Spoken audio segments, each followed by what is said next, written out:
Jonas, thank you so much for being here and for sharing your thoughts with us. It's always good to have you back in Columbus. We always do appreciate that and appreciate the words of kindness you've shared with us as well. We're going to move along here now as best we know how. And catch up my notes. We're going to try to continue this thought process here now about development, talk about national and local development trends. I'm going to ask Chris Woodruff, the president of the Cotton Company, to come forward, and the rest of his panel will come. Rakesh Patel, president of Ram Hotels, if he's here. Will Bergen, who is president of Jackson Bergen, and Jack Hayes, who's the director and management of NAU G2 Commercial Real Estate. So, gentlemen, if you'll come join us. Okay. Oh, you're going to go a different way? Well, okay. Well, the heck with that idea. Come on here. Thank you. True to form, a developer is going to walk in and change things around last minute and expect everybody to do what they can to help out. But welcome to everyone, and thank you to the mayor and to the staff who put this on. I think another round of applause for everything that's been done.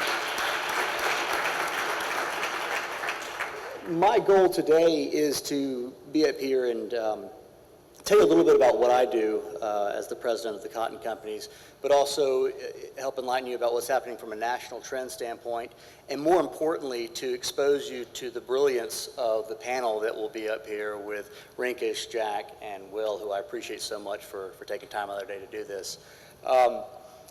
So the Cotton Companies, right? I'm the president of that company, and what are we? We're a boutique real estate development and investment firm, and we're located in downtown Columbus, Georgia. We specialize in adaptive reuse and urban infill. So as a buddy of mine told me one time, he said, basically, Woodruff, you make blight right. And there's something about old buildings, there's something about things that are falling apart that can be saved that really attract me, and it attracts our company. So the best way to talk about that is to really say what we believe.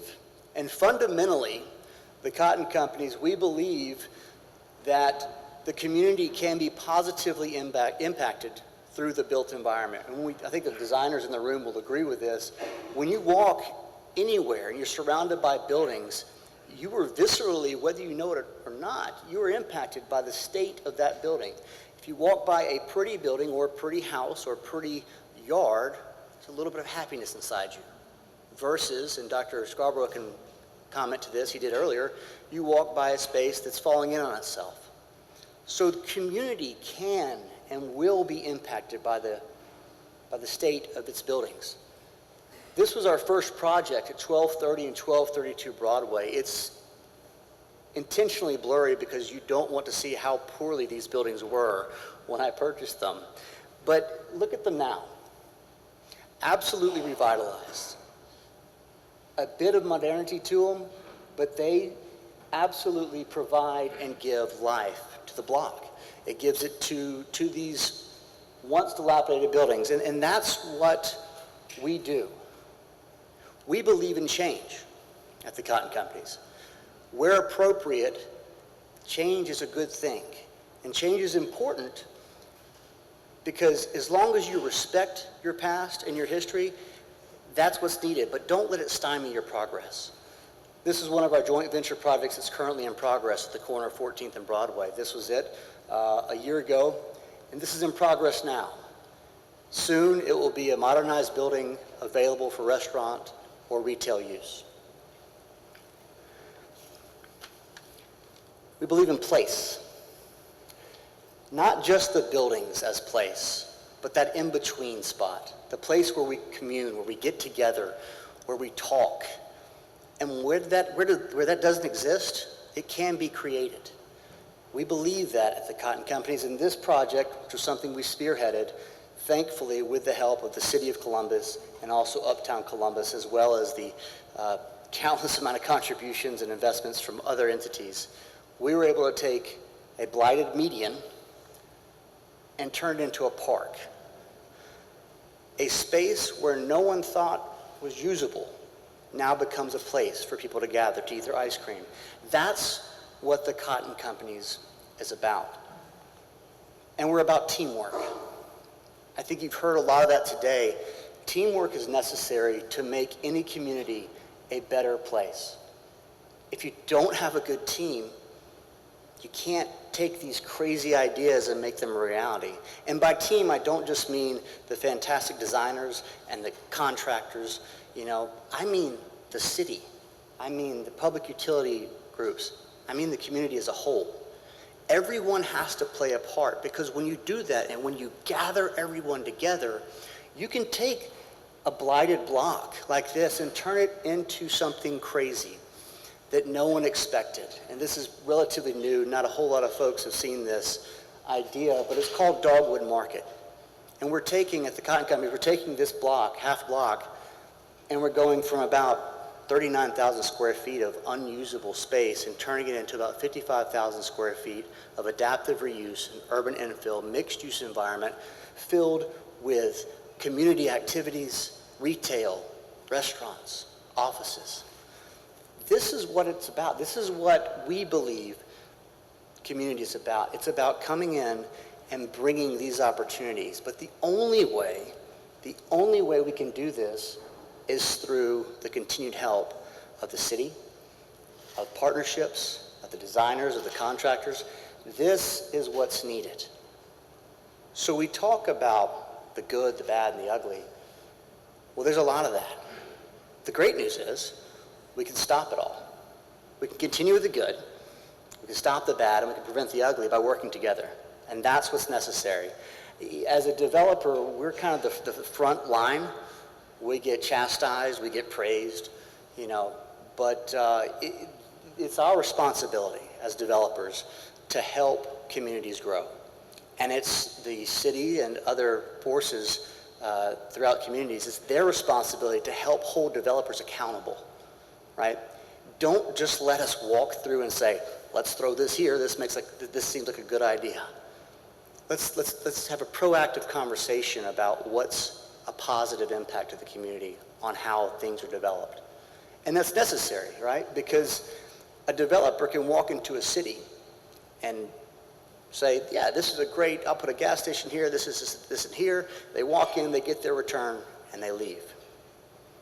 That's not what the cotton companies does. We're here to stay. I moved back to this community to do what I could to help it grow. I'm invested in this community. I depend on my community to look to me and say, no, Chris, that's not right. This is what's better. And I think we should do that with other developers in town, right? Because we're the ones who have to deal with what's being built here. And we're the ones who have to fix others' mistakes. So I think that's important for us to realize as we talk about the good, the bad, and the ugly, at least as it appeals to real estate. So real quick, I'm going to gloss over everybody's favorite topic, national real estate trends, right? No? Okay. We'll go real fast. Yeah, there's one. So this is from an article, or from a trend study that's done by PricewaterhouseCoopers and the Urban Land Institute. It's in its 41st year. That's important because most developers and most industry professionals will look to this emerging trends presentation to kind of see what's happening. So the respondents in this survey that goes out is indicative of what's happening in the national economy. This is the benefit of getting older. I learned I have the readers. I'm going to deliver the punchline of this report to you. Real estate is tracking. And I say that to say we're not getting any worse, and we're slowly getting better. This year will be about the same as last year. Real estate will continue to perform, and as long as the GDP doesn't take a marked turn, we'll continue to see the same old, same old. There's a consensus. There's not a oversupply of product, nor is there over leverage occurring. And so there are opportunities for development, and that's why you're continuing to see that in the marketplace. What has been noted, though, is as there is a slow growth, there's also an opportunity for caution, right? Because real estate right now is kind of at its highest point, at its highest price point, and so there's a little opportunity for movement there. So caution is advised in continued investment. Again, I'm just going to gloss kind of over most of this. You heard about this earlier, this issue of affordability.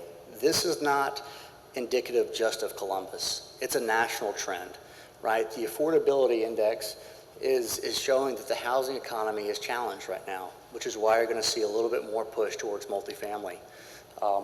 In this marketplace, construction prices are continuing to escalate, and the income levels are not matching that. So it's something to take note of. There is caution to be advised. And again, you'll see that just prospects over the property types in the marketplace, it's about the same from last year as it was the year before. There's the same level of investment, heightened activity as there is development. One of the good news is, one of the good pieces of good news that we can share that we know about is that in U.S. markets to watch, Atlanta has jumped to number 8, which is great because it had not hit the top 10 in the past couple of years. What this means is hopefully it will bode well for Columbus, because as the markets in Atlanta become oversaturated and become too costly to operate in, the state will backfill some of that, because as a developer looks around and says, hey, there's not a whole lot here for me in Atlanta, they look to other places. They look to Peachtree City, they look to Noonan, they'll look to Columbus. And so hopefully we will catch the windfall of Atlanta's success. Now, probably my most favorite part of today, and which I'm very thankful that these guys are willing to come up here and share their insight and expertise. I'd like to welcome, pardon? No, that is an alphabetical order, and it took me a long time to figure out that I need to go alphabetically, because all these gentlemen are extremely well-versed in their industry. I'd like to invite them all up. Will Bergen, the president of Jackson Bergen, Jack Hayes, who is the director and manager of NAI G2 Commercial, and Rinkesh Patel, who is the president of Ram Hotels. If I could invite you all up here for a quick panel discussion and give them a round of applause.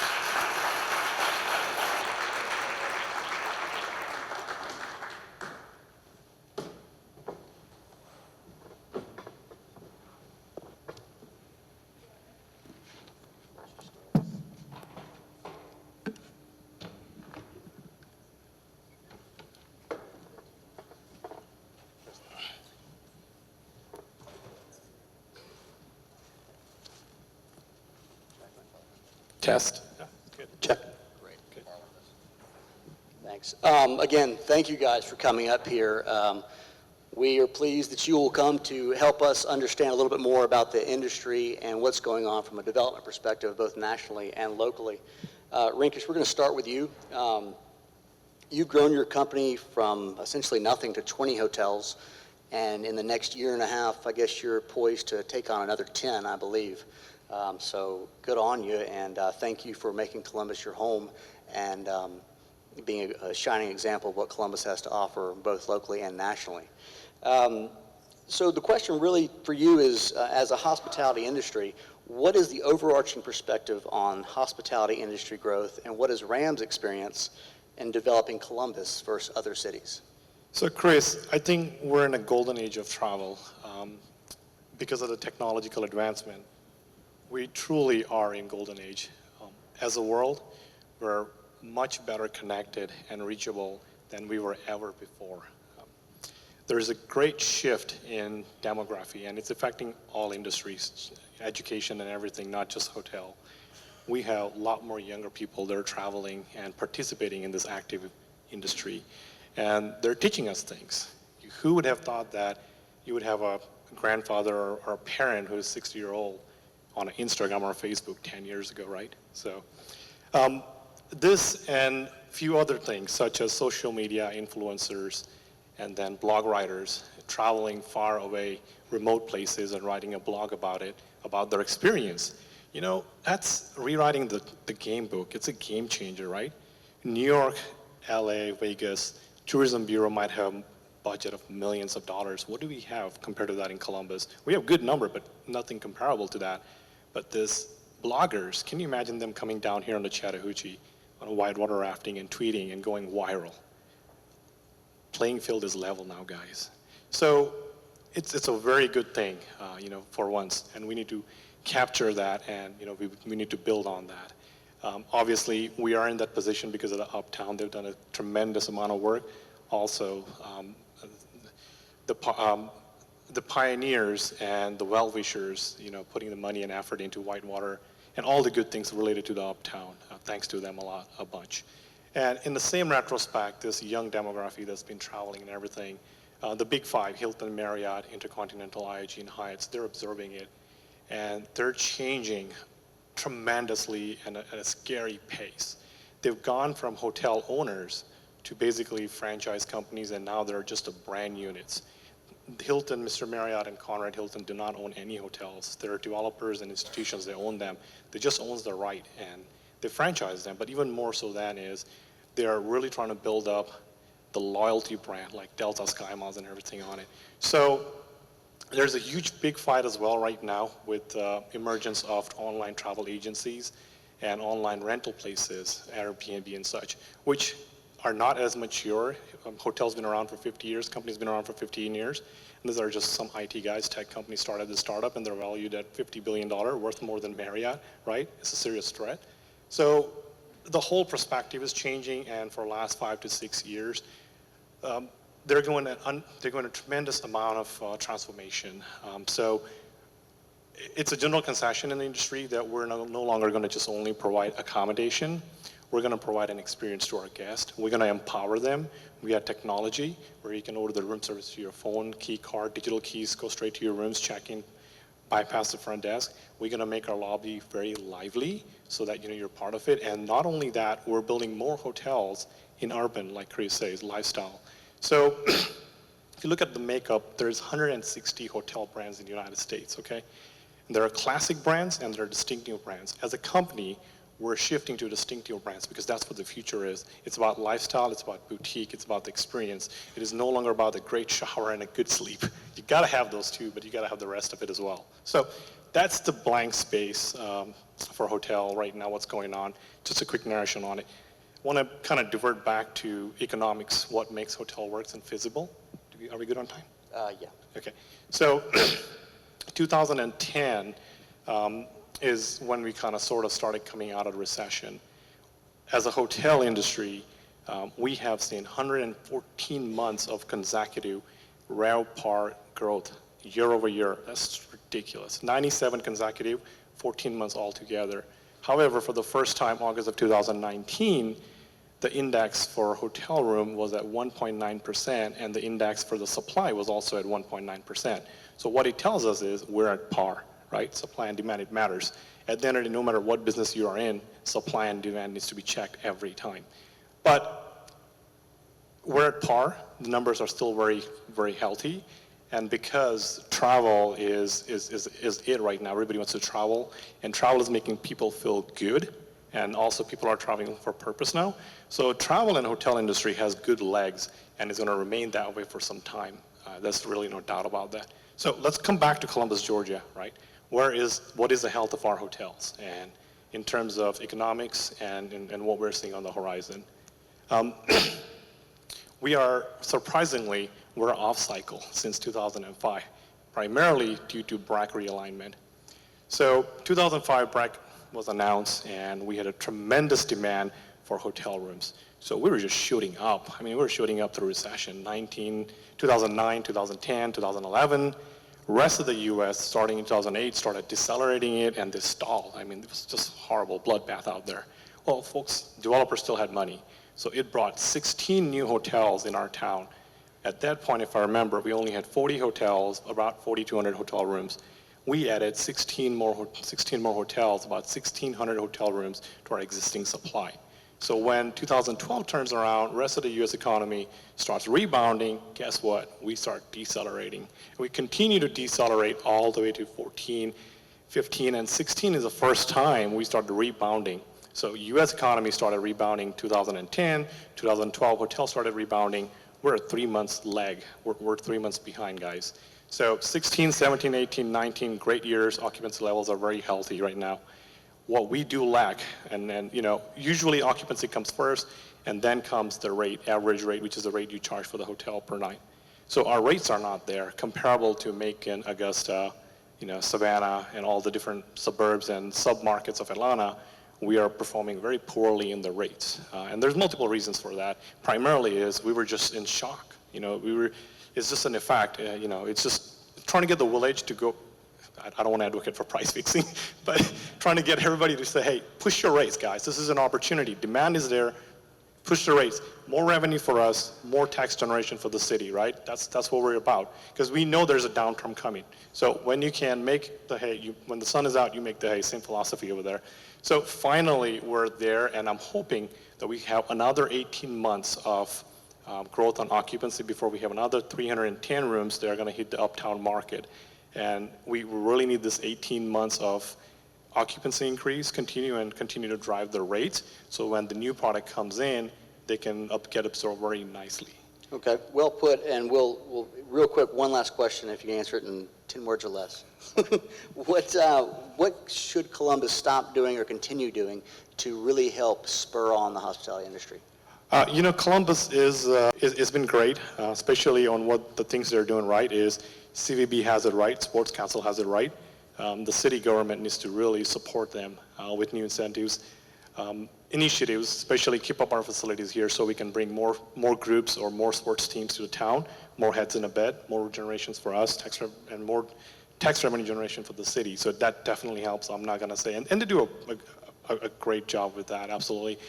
I really don't think there's anything bad that we're doing at all. What we should be cautioned of is Airbnb. They're essentially people that will go out there and buy apartment units and turn them into hotels. And they're not regulated in the exact same way where hotels should be. And I think I'm not sure what our current codes and are. I think we've dealt with this here appropriately. But they're getting very creative and just need to keep a very close eye on that. Okay, understood. Thank you, Rankish. Jack, we'll move to you in the interest of time. You have numerous professional titles on your belt, 25 million square feet sold or leased in the past 10 years alone. You've done development, you specialize in industrial, office, retail. You're the guru of real estate. And help us understand, as a commercial broker, developer, your experiences bringing new opportunities and businesses into Columbus, and what you see that is being done in other markets that's not yet here, what we're doing well, what needs fixing, and what needs to go away. Yeah, you touched on this earlier. We were talking about some of the hotter markets like Austin and Nashville, and Rikesh, when you guys were looking at your hotel developments, is bigger than just Columbus, so to speak. So they're looking for the opportunity where their business or development can thrive. And a lot of those things are based on the population growth and the median income. So one of the first things we usually hear from outside developers are, what is your population? What is your median income? Locally, we always hear, how can I have a macaroni grill? How come we don't have a P.F. Chang's? Those sorts of things. And it comes back to population and median income. And so one of the challenges that we have is developers come in, our median income's a little bit lower than they'd like to see, and our population's a little lower than they'd like to see, and they have other options in larger markets. Do you have any thoughts towards that as far as ways to not bait and switch, but how to continue to empower those developers to have the right incentives maybe to take away that bite that they would feel? Yeah, well, we always talk about how fortunate we are to have certain companies like Aflac and Total Systems and Synovus here in Columbus. We talk about the wonderful things that we're doing in Uptown Columbus related to Whitewater. We say, hey, you should look at Columbus because your competition is not here, particularly if they can locate on a very good site with high traffic counts and I guess the best median incomes here in the market. Okay, very well put. Thank you. Will Bergen, we'll talk to you and get some of your thoughts. You've been intimately involved with the growth and revitalization of Midtown. You developed locally and nationally. Talk about your thoughts and opportunities that we have in Columbus as far as increasing infill development, spurring new development, best practices you've seen in other cities, and what you see as opportunities and threats for Columbus. Thank you, Chris. I am an engineer, and so I come at things with a system in mind, and watching my podium leave put me in the unenviable position of having to look at my notes and try and balance this notebook. Ultimately, this is a good opportunity to get you in the room and hear about something that I was working on with a number of my friends, specifically Midtown Inc. and the Incremental Development Alliance, in conjunction with the Community Foundation, applied and won a Night Cities Challenge grant.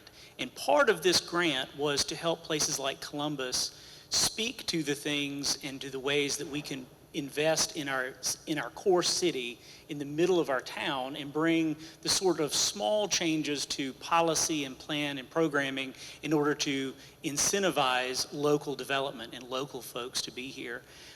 Jack's point is entirely right. The truth is the big developers have incentive to be in other markets and not necessarily ours. So the best way for us to come in and restore and to support our in-city neighborhoods is to build local developers and build in a system that looks at the small lots. We heard from John Hutchison earlier today. We're clearing lots, we're opening up opportunities, but we have to find a way to get people to come back into those zones and look at ways to reinvest.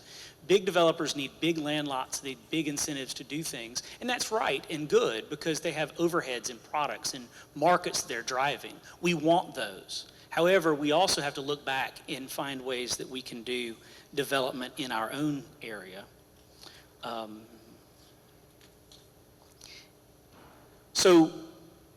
Let's see. Next slide.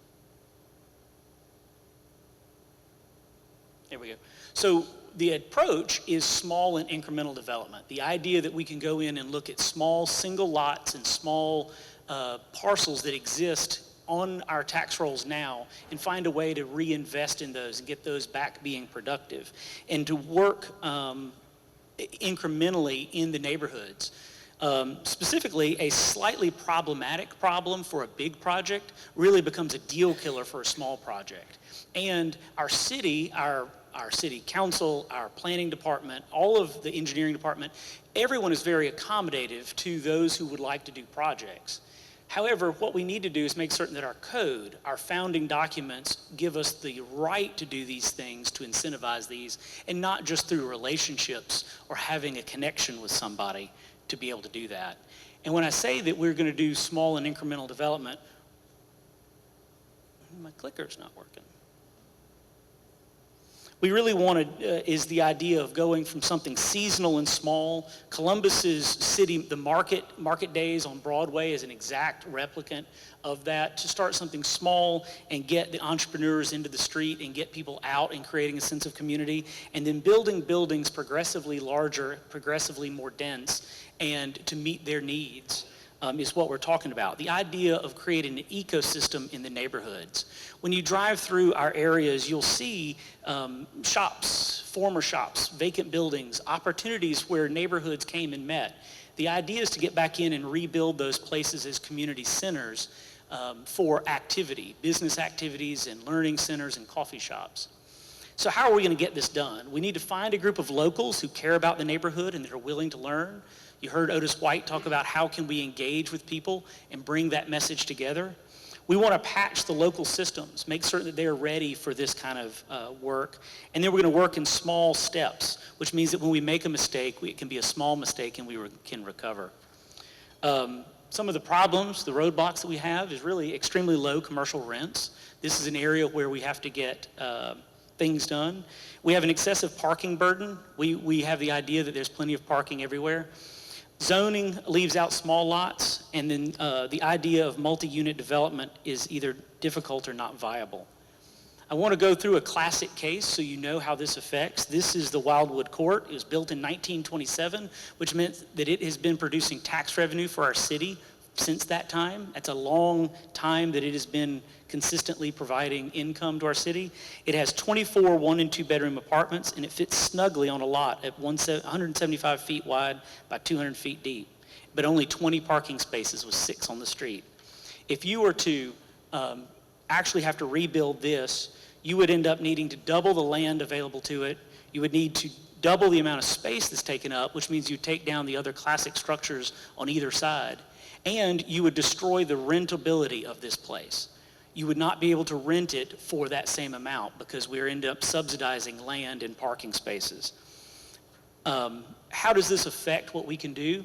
This is a chart that we created that shows a small tweak. It's the same size lot, 50 by 135, but 3 different forms. The idea of a duplex, a quad, and a sixplex. That's from left to right. The red line that you see across the middle is the affordability line. This is what Columbus can pay for those units. The truth is that the duplex is not affordable to many people. The sixplex is where we need to have some incentives and some opportunities. And you'll see that making small changes takes it still not affordable, the dark blue, but when we reduce the minimum lot area and increase the density per our code, and we reduce the parking spaces just a little bit, we end up finding that we can make money as a developer and at the same time provide the necessary housing in places like Midtown. My proposal has been that we are going to do an overlay zoning. Will Johnson and Rick Jones have seen this, and I appreciate the platform to bring this up today. They've got other ideas on how we might go about doing this, but if you'll bear with me, this is how I thought we should do it. The idea is that we should have residential lots, we should allow residences in it, we should reduce the parking, and we should currently build on some zoning densities. I am going to forego the balance of what we have because Chris is waving me off, but if you'll just click through the slides, you will see sort of some before and afters of what our proposed changes does in the built environment. It's about making the code match with what we say that it is supposed to do. The language says that we want intensely more dense neighborhoods, but things like setbacks and parking end up driving the decisions, which was never the intention of the code itself. So making some small changes is my suggestion. I think your point is well taken, and in the interest of time, you do have a very valid presentation, which I think has been heard and needs to be continued to be discussed. What you've heard here today from these industry experts, I think, is that the affordability issue is real. It's something that we can address, I think, collectively. It needs to be proactively pursued, whether it be through zoning, whether it be through finding new ways to get more heads in beds, whether it be helping developers have incentives to bring in new blood into the area, so to speak. Guys, thank you all so much for your time. And do we have a chance for any questions? Yeah, 2 or 3 questions, if any. I know we've kind of given a lot of information, and real estate is a fun topic to consider, but anybody? You've wowed them. Or we put them all asleep because we are the folks after lunch. Well, thank you all. If there are no questions, thank you so much for your time, and we really appreciate that.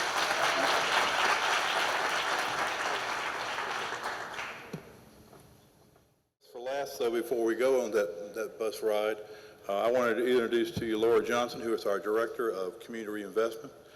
She is going to come and share with us about the need to discuss brownfields. And if you don't know what a brownfield is, you're going to find out here in just a very few moments. So please welcome Laura Johnson.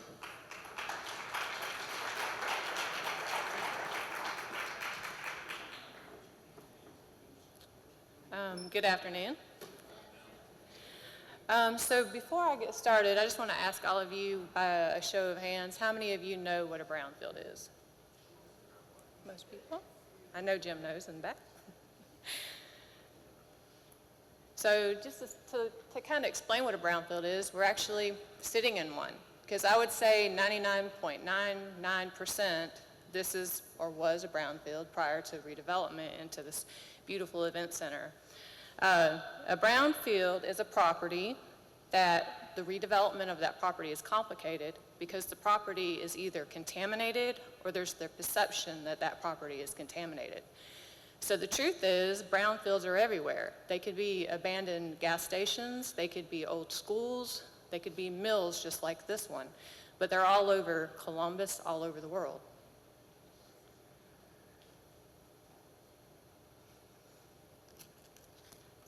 So what does it mean for a property to be a brownfield?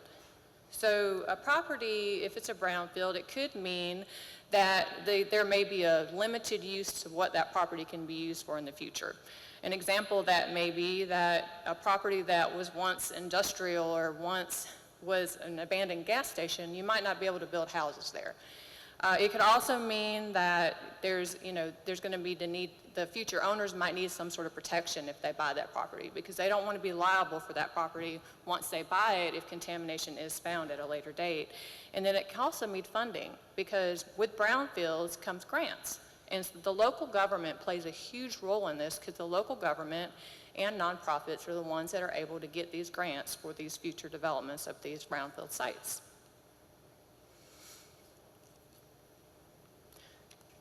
So EPA has several different grants. A few of them would be the Brownfield Assessment Grant. There's also Brownfield Cleanup Grants. There's revolving loan funds. And as I mentioned earlier, just a minute ago, only governments and nonprofits are eligible for these grants. That doesn't necessarily mean that private owners or private developers can't access the grants, because they can access them through the government. But the only ones that can apply for these grants are the government or nonprofits. What can brownfield redevelopments do?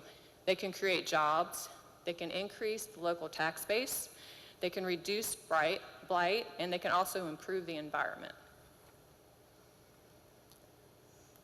In 2017, the City of Columbus received a $300,000 Brownfield Assessment Grant.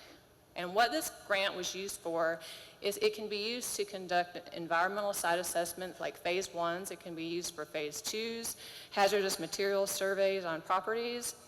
And on this slide, there's a list of properties that we've already utilized this funding for. So I want to ask a question. Not all of these are city-owned properties. Some of them are, but majority of them are privately owned. And so how much has these owners had to pay for these site assessments? And the answer is nothing. This grant pays 100% of what it costs to have ESA phase 1s, phase 2s, hazardous materials surveys, cleanup plans, all of that conducted on these sites.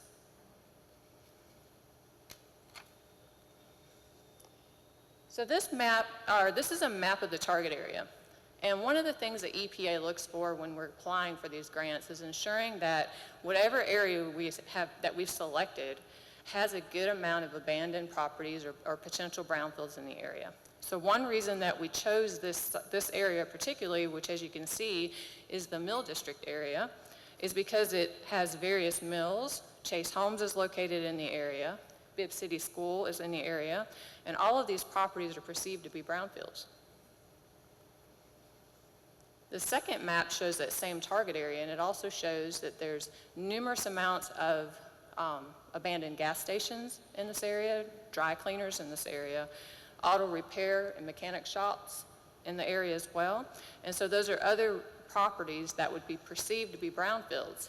So when EPA is awarding this grant funding, that's one of the things they want to see is what kind of sites are in this area that might possibly be eligible for this funding.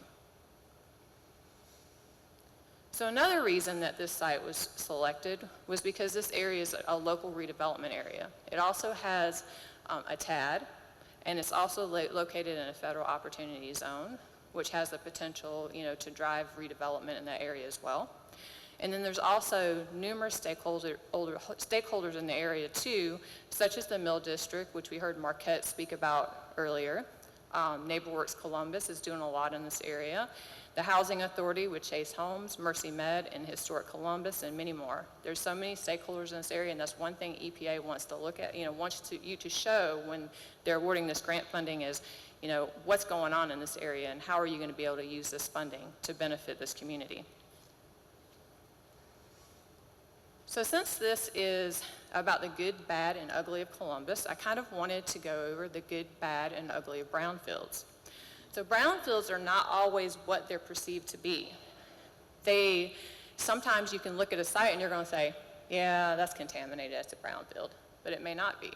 Or you could look at a site and you say, that site, no, that's clean, that's a nice piece of property. And then you go in there and you realize it's a brownfield. So it's not always by what the property looks like, and honestly, you don't know till you go in there and start doing the phase 1 to determine what was in that site previously, or also to start doing some of the testing to see what might be in some of the soil. So the first site that we're going to talk about is the Port Columbus property. To give you a history of this property, the city acquired this property from the Georgia Ports Authority in the December of 2017. And when the city acquired that site, everybody just thought, oh, this site is going to be so contaminated. It's above ground storage tanks. We don't know what's in these tanks. And the city's going to get this property, and then it's going to be a nightmare. Well, they did a phase 1 and a phase 2 prior to us acquiring the site. There was a little bit of contamination on the site. It was just in a little small area in the corner. That soil was remediated for a minimal amount of cost. And then we went back out right before we were going to go ahead and acquire the property, and we did another phase 1 and another phase 2. Because as a lot of you know, if you do phase 1, that's only good for 12 months. So you got to go back and do another one. So we were able to use this grant to do the phase 1. But because of the contamination that was found prior, we could not use this grant funding for phase 2. But the city did pay for a phase 2, did additional soil testing, and discovered that this property is not contaminated. So if you looked at the property, you would say, yeah, that's contaminated, but it's not. And so this property, although it is a brownfield, we're putting it on the good list because it's a brownfield, but it's not as contaminated as everybody perceived the property to be in the first place. But I do have a really good announcement on this property. The city is in the process of demolishing the tanks to get it ready for future redevelopment. And we actually, this morning, was able to get that scheduled for October 31st at 10 a.m. So, exciting news about the site. The second site is a privately owned former gas station. This grant was able to go out there and pay for ESA Phase 1 and ESA Phase 2, hazardous material survey, which is getting the lead and asbestos tested inside the building. We did find that there's underground storage tanks on site, and there's VOCs on site, which is volatile organic compounds, which are, items that might have seeped in the soil from something that was, previously on site, such as paint thinners, adhesives, dry cleaner fluids, anything like that could be in the soil. So this property, although, we find this contamination, doesn't mean that the property is never going to be redeveloped. It's doable. I mean, it will be redeveloped in the future, but it's just going to take a little bit more to get to that point because some of this contamination will have to be remediated in the future. So this one, we placed in the bad category. This next slide is also another abandoned former gas station. The grant paid for a phase 1, a phase 2, soil vapor assessments on this site as well. One of the things that was good on this site is, we conducted the soil vapor assessments and found out that the soil vapor, although it had a little bit of contamination, it wasn't as bad as we thought it was going to be, which is a good thing. So, which means less cleanup for the owner of this site. So there's still a good potential, the potential for redevelopment is still high because even though a little bit might have to be remediated, it's not near as bad as we thought it was going to be. So we stuck it in the bad. Now this next site, some of you are aware of this site, but for those of you who are not, if you saw this property, if you rode by this property, what would you think? Would you think that it would be good? Because to me, it just looks like a vacant piece of property. Well, we went out on site, conducted a phase 1, found that at first, there's an adjacent dry cleaner that used to be on this site in the past. So, there might be a potential for contamination, don't know for sure. Got onto the phase 2 and discovered that this was an undocumented landfill. So for us thinking, oh, this site is going to be great for future development. Well, needless to say, now this site will probably only be able to use for a green space or a park in the future. There's too many. I mean, when we started drilling, they drilled down 20 feet and was still finding fill that we did not know even existed on this site. But now we know. So the future of this site will probably be a park. So this one we stuck in the ugly category. And this is our famous former farmers market. Many of you are aware of this site. The city acquired it from the state of Georgia in the beginning of 2019. We had worked with the Cemetery Foundation, Hal Everett, for a long time. He really had an interest in this property. He wanted to redevelopment into green space that would be something that could connect all three historic cemeteries and make that area look so much more beautiful. So we worked with them, was able to acquire this site, and we were able to use the grant funding to do the ESA Phase 1s, the ESA Phase 2s, hazardous materials surveys, and we did find that this site is contaminated, which we knew it was contaminated, and it was placed in the ugly category. We did find petroleum in the soil, we did find asbestos and lead-based paint in the buildings, there are underground storage tanks on site. It is in the ugly, but on a good note, we were able to first off place this property in the Georgia Brownfield program. To tell you a little bit about the Georgia Brownfield program, what this is it's through EPD.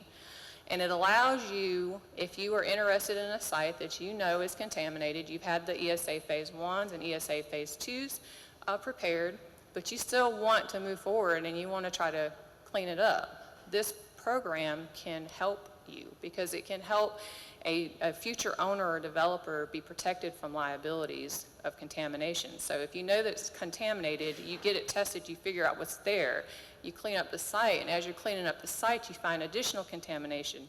The new owner is not going to be held liable for that additional contamination because they entered into this program and protected themselves.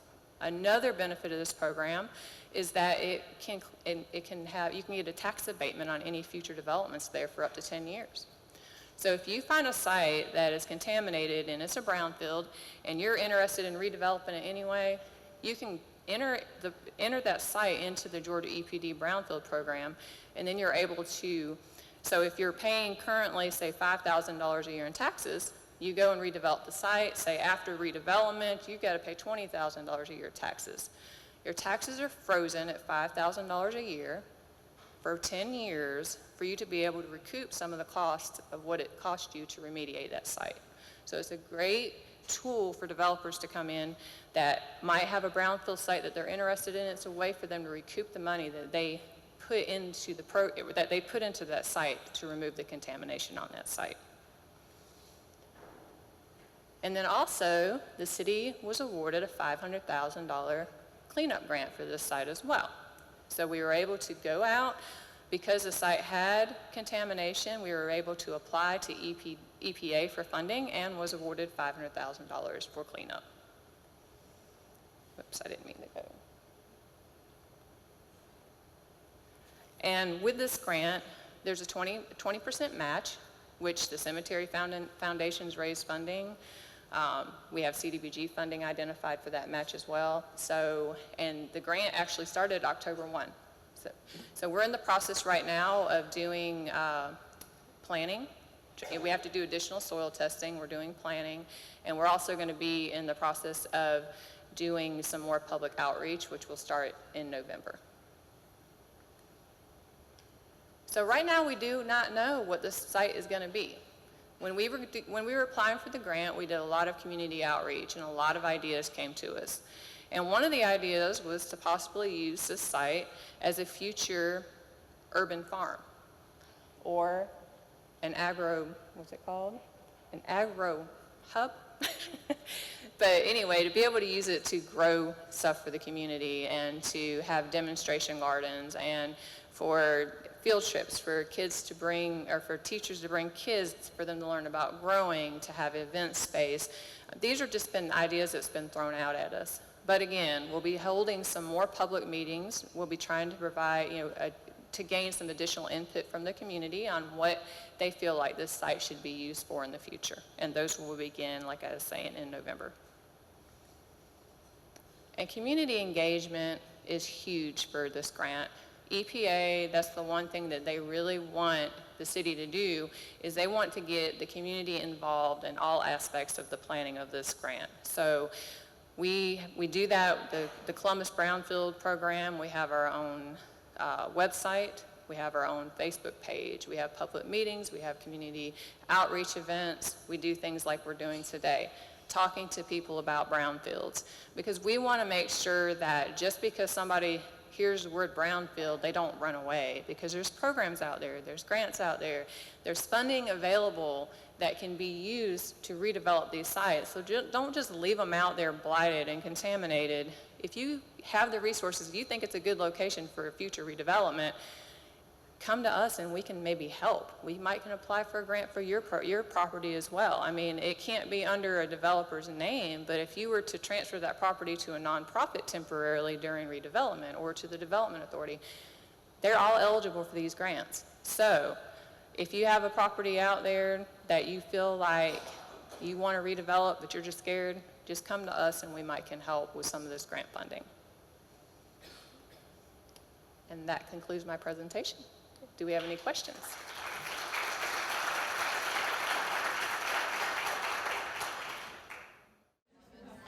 We want to go ahead and get started here. I want to ask first and foremost, though, that Kathy Williams come and give us greetings, since she is a member of the school board and this is one of her schools. Hello, everybody. On behalf of the superintendent, Dr. Lewis, and School Board Representative Philip Sly, who this is in his district, welcome. Hey, good catch. Welcome to one of the best schools in Muskogee County. So I claim this as one of my schools because you're in you're in the only neighborhood we work today.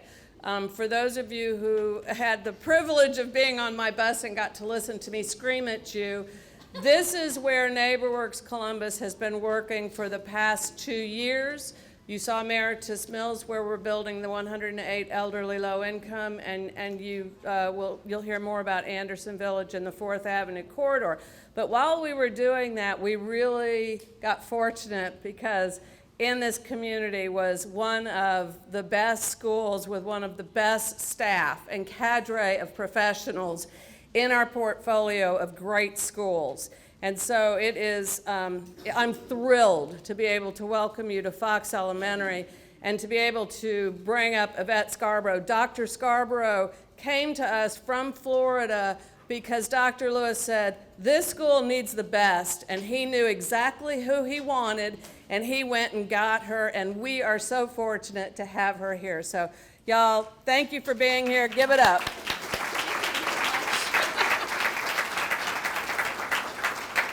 Well, that's not much to live up to, Kathy. Thanks. I do appreciate you being here. This is an honor and a privilege to serve this school, this community, and this staff every day. As Kathy said, we absolutely have the best staff. And hopefully, as I go through some stories and some circumstances today, you'll see why they would outshine everybody else in Muskogee County, because they really have to work at a different level and a different expectation because of the community that we serve. So I'm going to get started. I won't keep you too long. If you have questions at the end, just hold those and we'll get to those at the end. When I first came, we were a failing school. So, you're just like, oh my gosh. Now, we're in a tough neighborhood, we're a failing school, so what do we do about it? And the more I got to thinking about the students that we serve, the families that are here, and the condition of the school, the situation we were in, demography is not our destiny, came to mind after I got to hear that at a wonderful training I went to at Harvard one summer. And so when I say that, I want you to really think about it. Demography is not our destiny. It's really twofold for our students and our families. Where you are today and what your situation is does not have to be where you end up. There's a way to change that. And the same thing for the school. Being in a failing status, it's not our destiny. We don't have to stay there. And so I'm going to kind of share with you how we go through some of those pieces and how we're changing that, because where we are today is not where we're going to end up at the end. Thank you. So I'm going to talk a little bit about student achievement. These are some of our scores over the years on CCRPI, which is the measure that the state uses to say how successful or how unsuccessful a school is. So when you look at those, in 2015, that was a failing score. 2016, that is a not failing score. We go failing, not failing. It's kind of a D. In 2017, we had moved up 12 points or so. 2018, they changed the metrics. And so last year we were back to failing, which really, really stinks because you know you're working hard. I know my staff is doing the work that's needed, but the metrics change, so you just roll with it. And fortunately, I've been privy to see a little bit of our data coming in. And as the metrics go right now, it's still embargoed, so I can't share with you the real numbers, but we are not failing. So that's very exciting. Yes, thank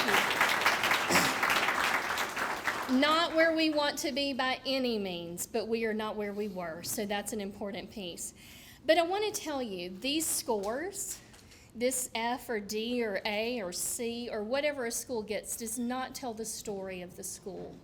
And certainly, the Ds and the Fs that you see up there does not tell the story of Fox Elementary.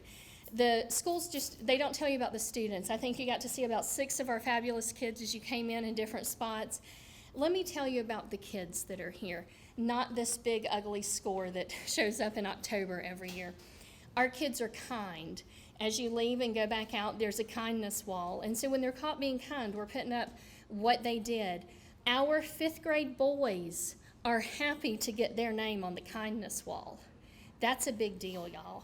To get 5th grade boys to buy into something, and being kind is what we do. Our kids can work collaboratively. They work with one another. They're getting better at it every day. And those of you in the business world, you need that, right? That's something you're looking for. Can I work with others? Can I get a project done? They don't fight. We rarely have a true fist fight here. 2 school years, we went 18 months without a real fight.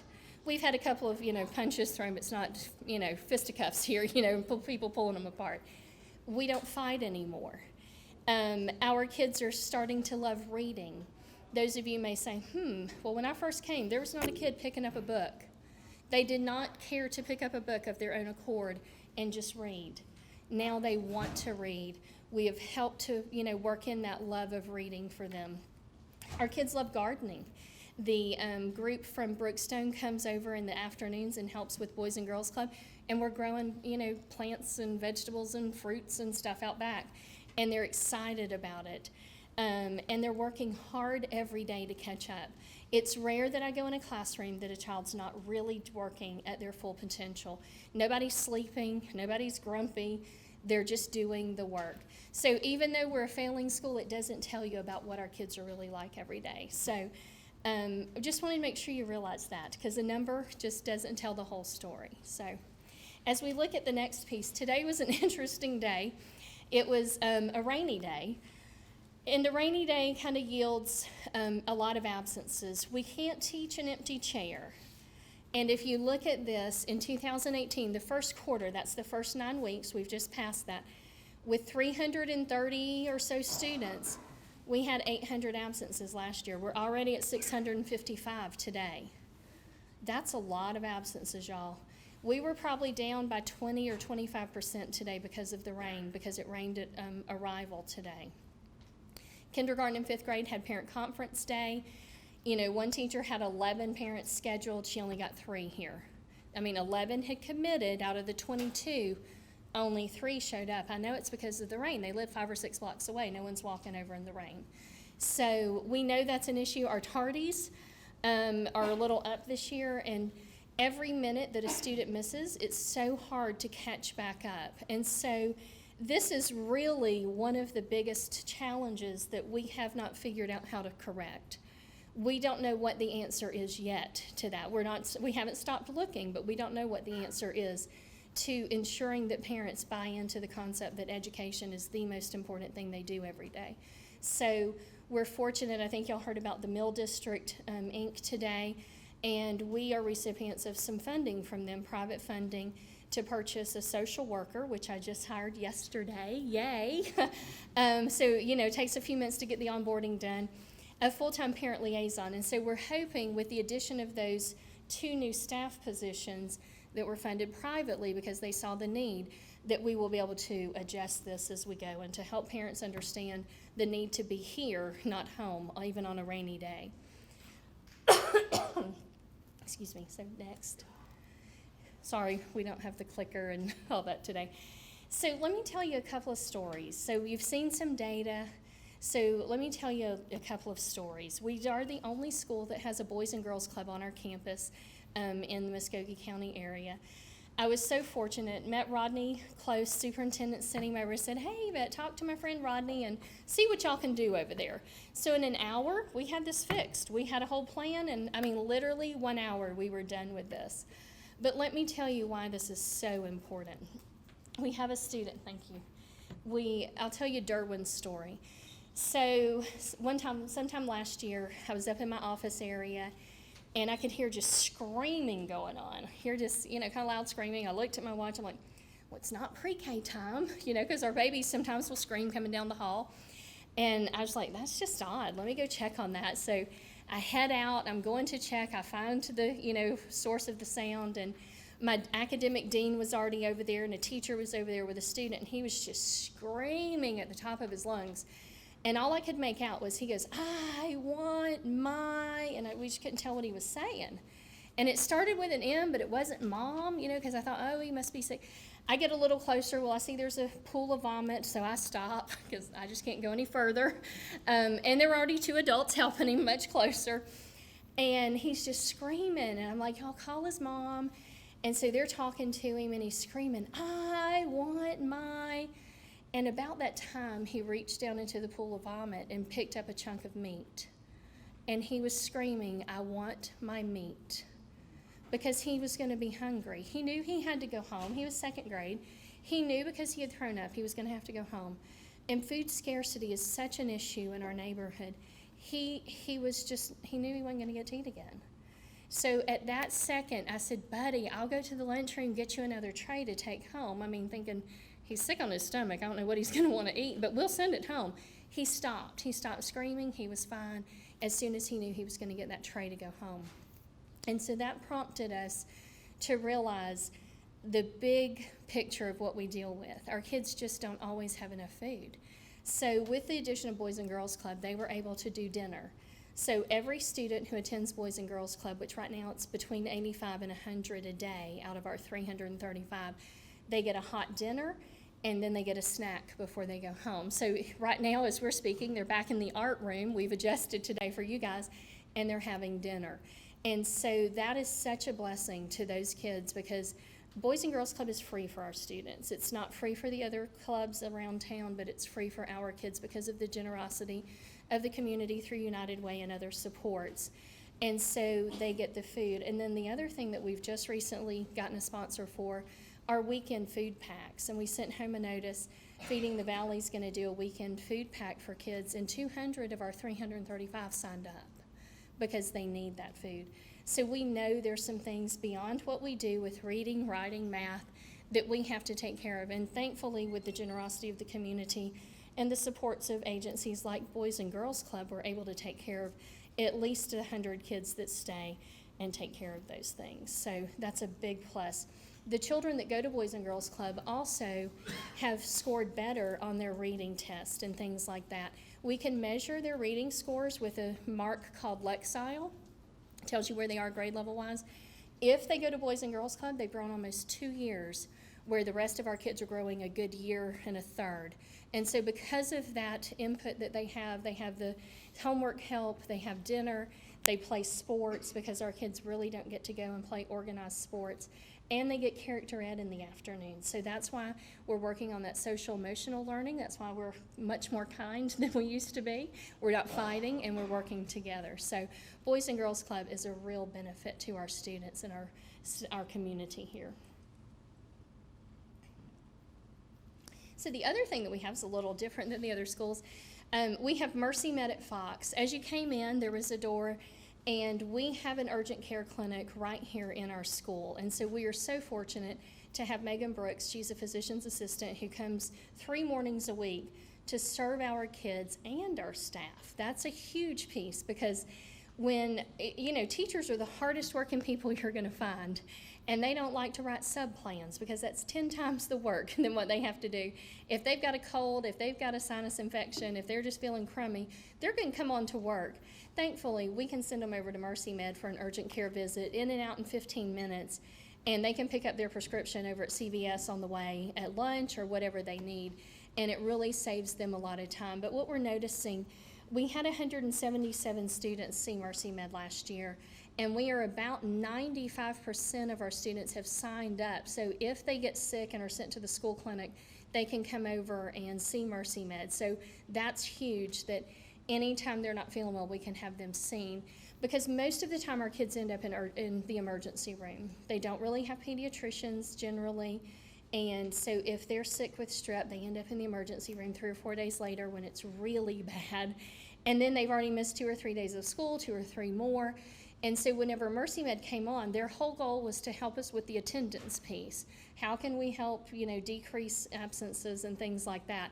And so we're able to have a student seen, call mom, get the prescription sent over to the pharmacy, and hopefully within about 36 hours get a student back in school after they've taken that medicine for just a little bit of time. And as we're growing, the numbers and the visits to Mercy Med are growing as well. One of the stories that we were able to catch at Mercy Med is Caleb. Sweet little Caleb was 4. He was a brand new pre-K student. He's as busy as a Mexican jumping bean, if you know what those are. He never is still. And so one day his teacher goes, he pulls up his shirt, he goes, "Hey, look," and he's got this big patch on his side right here, and they could kind of smell something kind of funky, and they're like, "What in the world?" So they brought him up to Mercy Med. His mom had signed him up. Well, come to find out, he had a feeding tube hole that was infected. Well, the feeding tube had been taken out when he was 2. So he's 4. So he's had an open wound for 2 years. And so that stays infected. I mean, because it was yuck. I couldn't go near that either. There's a couple of things I just can't do. And so thankfully, with Mercy Med being on campus and Megan being here, we were able to obviously address the initial infection. She cleaned and dressed the wound every other day. When she was here, she sent supplies home to the family so they could continue to clean and dress the wound. And then she worked diligently to get them an appointment with a surgeon to get it closed up. It took a little while because Mom had some difficulties with transportation, so we also had to help with that. And finally, later that year, I think in February, he was able to have his surgery and have that wound closed up. And had we not had Mercy Med here, Caleb wouldn't have had that. So we're really fortunate that she's here, that we're checking in on kids and things like that every single day. And it's really a benefit to the staff as well. I appreciate being able to go see her if I'm feeling yuck, but we're really thankful for that as well. So the last story, I know it's a little bit of data, a little bit of heart, lots of stories. Our normal, the normal that you and I have, is not the normal of the kids at Fox. So last April 24th, I was expecting a visit from Purpose-Built Communities from Atlanta. They were coming down to see the school, see how things were going, kind of start the process with, some things that they were doing with us. And suddenly on Facebook, that night I saw shooting in Wilson, gang shooting, 2 cars came in. I was like, oh, that doesn't sound too good, y'all. So kind of kept watching that neighborhood watch piece and was like, okay. And then really saw some more about it. It ended up being 2 rival gangs came in, they got out, they shot at each other, and then they left. No one was killed or anything. And so I thought, oh man, we're gonna have to deal with whatever that yields tomorrow morning. And so I just had to be prepared. And so then about 5 o'clock when I got up, checked Facebook again to see what's happening in the world. And there was a dead body on 33rd Street. Some homeless person had passed away. And so literally my kids walked by. I mean, I had kids coming in that morning, "Hey, we saw a dead body on the way to school this morning." I went, "Oh, I am so sorry," And then as we got to going, I made sure I got to every staff that morning as quickly as I could. I see them in the middle. And I said, "Guys, we're going to have to give a lot of grace and mercy today with our kids because we don't know who was affected with the shooting last night."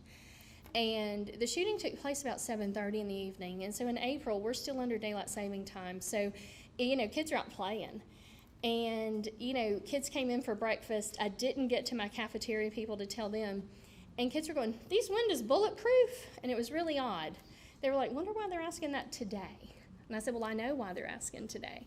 So we told the teachers, if you need me, if you need the counselor, please come get us. So about 9 o'clock, Braden comes up. Happens to be Caleb's little bigger brother. So Braden comes up, and his teacher's with him. She's in tears because she was new here, and she just wasn't prepared for what was happening. And she said, he needs somebody. I said, okay, it's me. You know, counselor's busy with somebody else. And I said, what's the matter? And usually he's as wild as they come. You know, he never sits still, and he's sitting as quiet as can be in my chair. And he goes, I just can't get it out of my mind. I said, what? You know, knowing probably what's coming. He goes, they just shot up my mama's car and shot all the windows out in our apartment, and I just can't get it out of my mind. I said, okay. So not being fully trained to do that, y'all, I'm like, okay. I said, well, do you want to talk about it? Do you want to draw about it? You know, just drawing. He goes, I'm not a drawing kind of person. I said, okay, we'll talk then, you know. And he said he and his cousin were outside playing, and the cars pulled up and started shooting. He goes, I had to get down. He goes, and we had to crawl. And my cousin, who's like 9, had to help me. He's 7. Who's 9 had to help me get to my house. And he just couldn't get it out of his mind because they had shot his mama's car up. And we had to deal with that. I mean, we know of at least 13 that were forthcoming with being affected by that, but not sure how many more. But have any of your kids had to duck and get on the ground and run for cover to get away from gunfire? They could tell us what everybody looked like. They could tell us what the guns looked like. They knew the names of the guns. They were real clear on this because they were there and they've seen it. And so that day, reading, math, science, and social studies, probably not the most important thing my staff did that day. Love, care, safety, security, compassion, grace, and mercy were the most important things that they did that day. So that's why I say my staff has to be the best in the town, because other staffs aren't doing that. You don't have a whole school coming in that half of your school may have seen this or heard of this or experienced this. So not only do we have to be experts in the content and the curriculum, but we have to be the counselors. We have to be the sounding board. We have to be the one to know where to get the next piece of help that our families and kids need. And so when I say that our normal is not their normal, we're really talking about something that you might not have thought about. So we have to think differently and work differently here. So one of the things that we're really thankful for is the generosity of the community. The Mill District has been very helpful in supporting us. They gave us enough money to purchase an assistant principal and another academic coach to support the teachers and the staff, and then the social worker and the parent liaison to support the families and the students. That's huge for our school to have that additional support. Other people in the community have helped. Evangel Temple gave Christmas boxes last year, like Operation Christmas Child. I promise you, it was the highlight of my entire career to see children open boxes and just the pure joy. So if you need some joy, hit me up and you can come hang out with us and watch kids open Christmas presents, because they called me again and they're ready to do it again as a community. A lot of these places don't want the recognition. They don't do it for the name being out there. They do it because they love children, they love this community, and they want to help take care of the least of these at times. So I'm thankful for the community support. I know many of you have probably participated in so many of the things that affect Fox. Anytime you've given to United Way, we've been a recipient in a lot of ways. So we appreciate what you do, and together we will change the world. Thank you.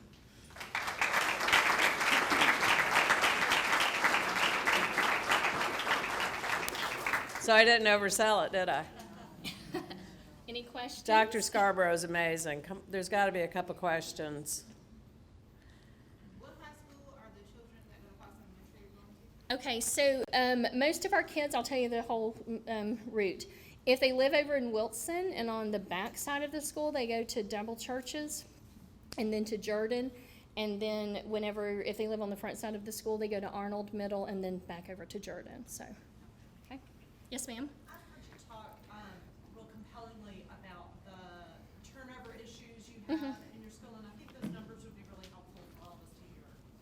staff turnover or student turnover? Student turnover. Thank you. Just checking. There's a little bit of both. I mean, student turnover, we're probably at a 38% mobility rate. So the kids that, I bet I signed 7 withdrawal forms in one day, like 3 weeks after school started. I'm like, heck, we just got here. Where are you going? And so we get a lot of kids back and forth with several schools close to us, but also on the south side of town. We get them from Brewer, Dorothy Height, that area, and then they get them back. It just kind of bumps back and forth. Spell it out, what's going on. Oh, when the rent comes due, or they can't afford the power bill, the water bill, those kind of things, which I know Kathy's group is helping with some of those pieces, then they have to move, and so, or they have to go live with someone, or whatever circumstance happens, so those kind of things. Okay? Any other questions? Thank you. We appreciate, go ahead. What are the most challenging areas that you see with your children as far as academics of where community support may be needed to come into? Okay, excellent question, Adrian. Certainly reading, because honestly, reading is the deal. If you can't read, you can't do your math, you can't do your science, you can't do your social studies. The majority of our kids come in a good 2 years behind in vocabulary development. If you've listened to any of the basics, I know many of you know of that, we know that vocabulary development is critical. We know that brain development happens at 80% of brain development happens by 3, way before we get them at 5 or even 4. And so we are working with that. Pierce Chapel United Methodist Church sends in readers. Probably about 35 readers come this year, and they read to one student, develop a relationship and things like that. But what now? What could we do now? So one of the biggest challenges we have, Adrian, also is access to mental health services. In this community, there is a big, big gap for that. Our parents won't go to it because it's too far away. There's no one coming to us because right now Mercy Med doesn't have that component. And so as a community, you might say, how can I help? That's how I need help. We need better access to mental health services here in our school. We've got the facility, the place, we just need the person. So that's an easy thing to do.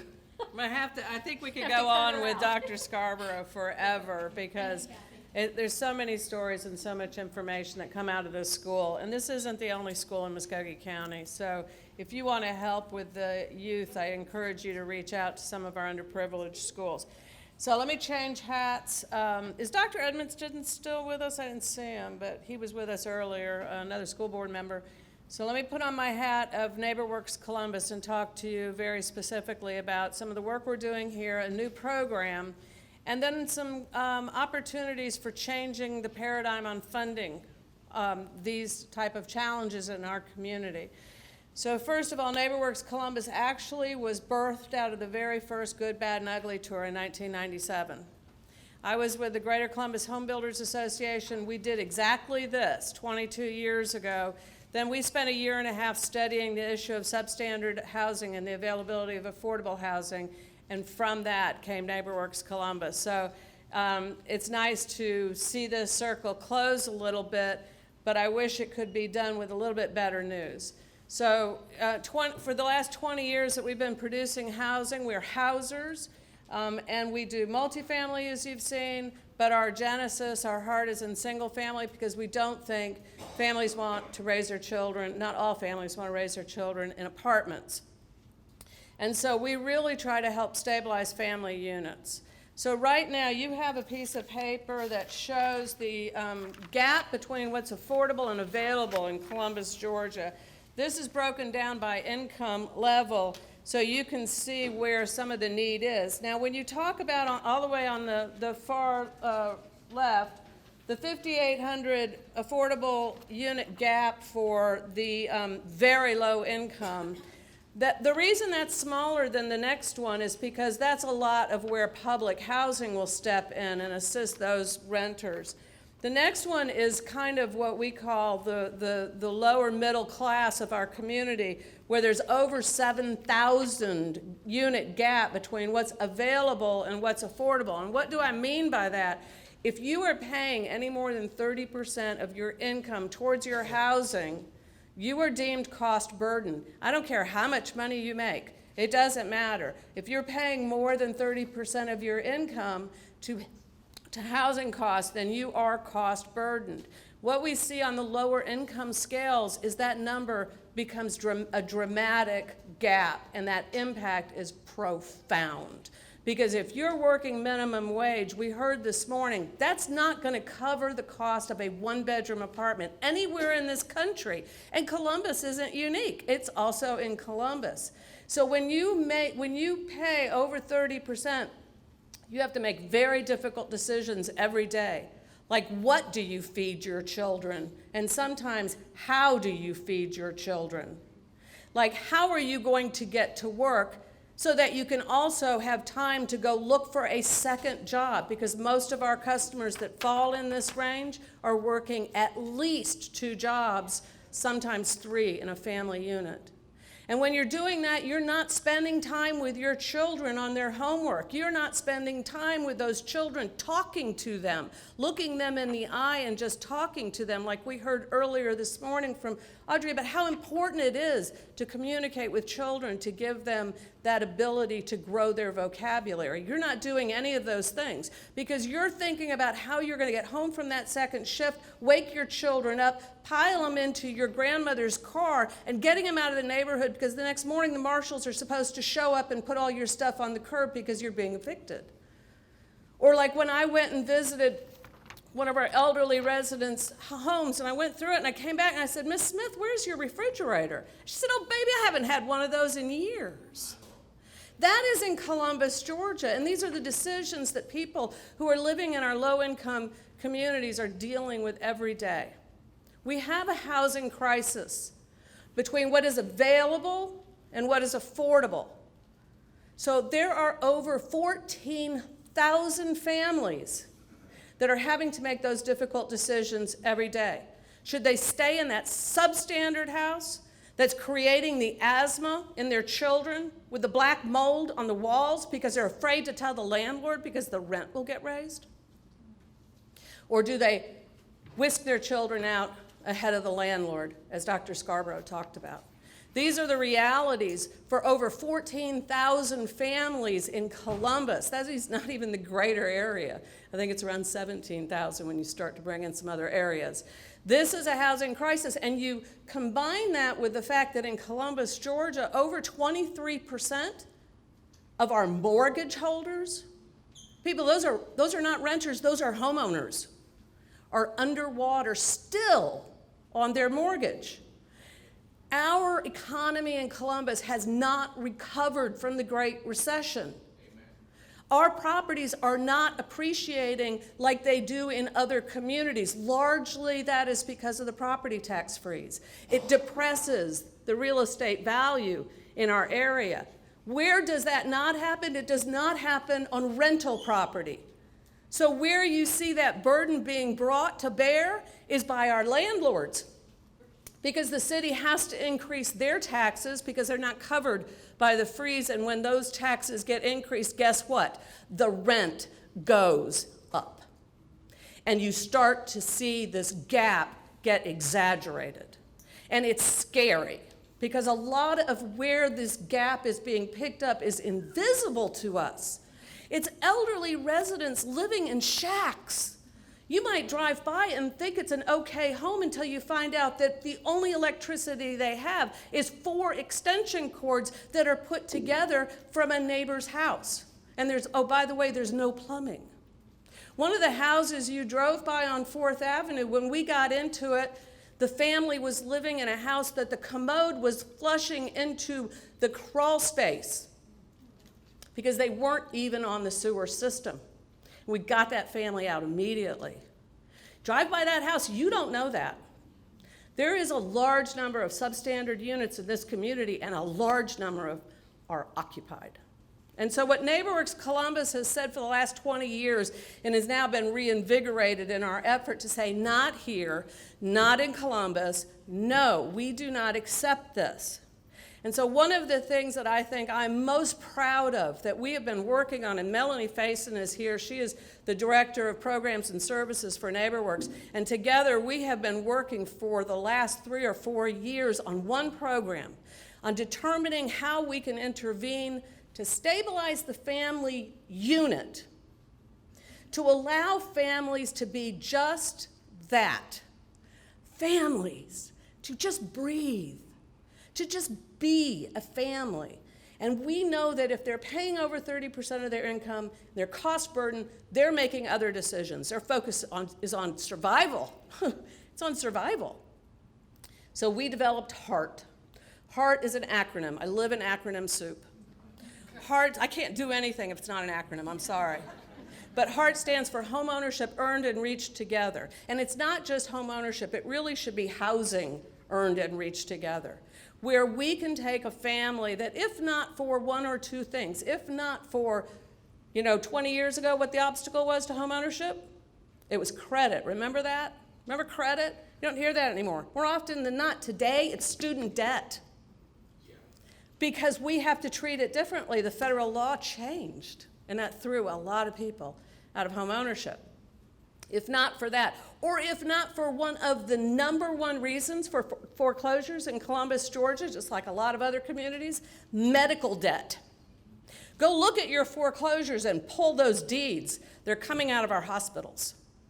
If not for that, if not for that one life-changing event, a divorce, a death in the family, the loss of a job, if not for that, all of these families that I've just described could be in a situation where they're not cost burdened and they're in decent housing. And what we're going to do is we're going to intervene. We have raised enough capital to really roll this out at the beginning of the year, and we will be working with Dr. Scarborough in this community to identify her children in this school, her teachers that want to participate, on getting them into good, decent, new, or completely rehabbed homes to today's standard, and they will pay no more than 30% of their income towards their rent. That's it. It's not rocket science. This is not rocket science. We know that if we can stabilize that family unit and get them out from underneath that cost burden status, they can breathe. They can be with their children. They can begin to pay down that student debt or that medical debt, or they can get a better job because they don't have to pay everything that they have for that one thing, that electric bill, because you know what? I guarantee you that house is not exactly what you would call energy efficient. That we can start intervening, and we have seen this because we did a program 15 years ago based on this same philosophy of no more than 30%. It was Section 8 to home ownership. Last month, our first families came out from underneath that subsidies. These were families that have lived on housing subsidies for generations, and we have taken them off of all housing subsidies for generations because they've lived in the same home for 15 years, because their children have seen what pride comes from being part of a community and not always having to leave. And they come up to me in stores and say, I cannot believe it. I did it. One family that I talked to in Winn-Dixie came out of the old BTW 15 years ago. They're homeowners with $40,000 worth of equity in their house right now. It's going to put their 2 children through college. Think of that. That's magic. And that's what we want to do with HEART. So how we're going to do it, because I can give me a problem, I'm going to give you a solution. I'm not going to be able to tell you how to pay for it though, but I'll tell you how to fix it. I'm good at that, real good at that. But this time we said we can't just come up with an answer, we have to come up with a total solution. And I want to just finish on this. I want to talk to you about thinking about giving and thinking about funding some of the work that we do in this community differently. I've been on this bandwagon now for about 2 years, 3 really. Instead of giving me money, don't get me wrong, I'm going to take your money. If you want to give it to me, bring it on. But if you really want impact, if you really want to change a community, let me use the money. Doing items such as EQ2, Synovus just signed up for a $500,000 EQ2 last Friday. Thank you very much, Synovus. What's the PNC? Doesn't even have a bank in this area with a footprint, right? Just signed up with another $500,000 low-interest loan. A local foundation said, we're going to put $1 million behind it because we believe that a program-related investment allows you to use this money to impact this community more than just one time. Let me use the money. Let me revolve it. Let me get a family stabilized when they can buy that house, and we will share that equity with them. We will move it to the next house. Using the money is the way nonprofits are going to have to start working because we have limited resources. But if you want to have a dramatic impact on a community, start multiplying that impact. Start revolving that capital. Start securing it at low risk as you can possibly assure, and allow those nonprofits to do the hard work of both social impact, environmental impact, and some economic impact. We will pay 1 or 2% on these investments. No, they're not going to be 6 or 7%, which is what market is. But these partners are saying, we understand that there's more to an economic return. There has to be a socially just return in the work that we do in this community. And it can be done. And the state of Georgia was the last partner that stood up and said, we're going to put $1 million behind it too. So right now we've built a capital stack of about $3 million, and that sounds like a lot of money. And it is a lot of money, don't get me wrong. But it's only about 30 houses. We have a gap of 14,000. So we're going to get to work trying to diligently revolve this money so that 30 can become 45 in 18 months and can become 60 in 24 and then maybe 124 in that next year so that we can really start having impact. It's going to take everybody thinking differently if we're going to change what is happening in the housing crisis in Columbus.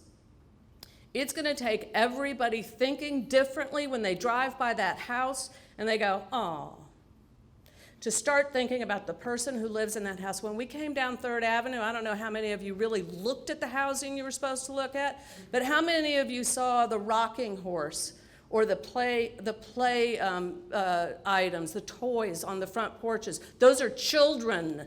That represents children being raised in these substandard housing.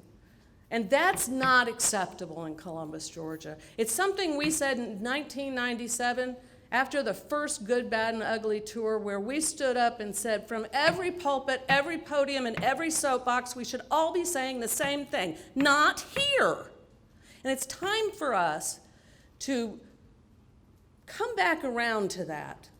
We've had the Great Recession. We've had the bubble burst. We've had the credit crisis and the foreclosure crisis.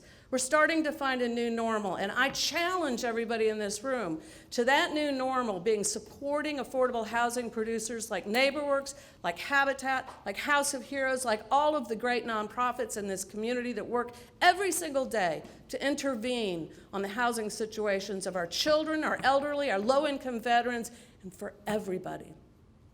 Because every day what we do at NeighborWorks Columbus is we go to work to help veterans, low-income elderly, and young families with limited housing choices. And that's what it boils down to. And I'm going to try to keep us all on time, so I've got room for just a couple of questions, but I'm done preaching. Yeah, all right. Kathy, what rules, laws, mechanisms are in place to prevent landlords from maintaining those type of substandard conditions for property that they're renting? So that's a great question, and it's a real challenge for our community. You know, and I think John Hutchinson talked about it this morning. Even a bad home is still a home. You know, it's better than nothing. It's better than the street. It's better than not having a roof, even if it leaks on rainy days, over your head. So the city is very challenged to really aggressively enforce codes that could condemn a house. I will tell you, though, if you go through a neighborhood and you really see something that is, substandard, which, there's a lot of that, too, and nobody's living in it, you can call 211 and report it. And if codes gets out there and it's truly not, it's not occupied, 311. Oh, we were talking about 211 earlier. 311. And if it's not occupied, they will then cite the landlord. So, they won't do it on an occupied unit, and I don't want them to. You've got something to add to that, obviously. Yeah, starting July 1, the state of Georgia has a tenant landlord retaliation law that's in place now. So if the tenants call in and it is a legitimized claim, whether it's structures falling in, a roof, they're missing water, don't have anything like that, they're protected under state law. So for the next 90 days, they can't be forced evicted, they can't raise the rent, they can't change the keys to the doors, anything like that. So there is some type of protection there, but our hardest part is getting that out to the neighborhoods, out to the people that they know, because they don't know. And so a lot of people are afraid to call in, or they'll kind of roundabout call me, and I'll find out about it, and then we'll say, do you want to put this on record? They'll say no, and we're like, Yeah, the only problem is they're worried about the 91st day. There was a question over here. Yep, Katie. You mentioned the property tax freeze, so we weren't able to follow it. What other options are there? That's not my job. It's above my pay grade. I've fought that fight for 25 years. I'm not fighting it anymore. What was the question? How do we thaw the freeze, or how do we get rid of the freeze, or whatever to do with the freeze? I give up.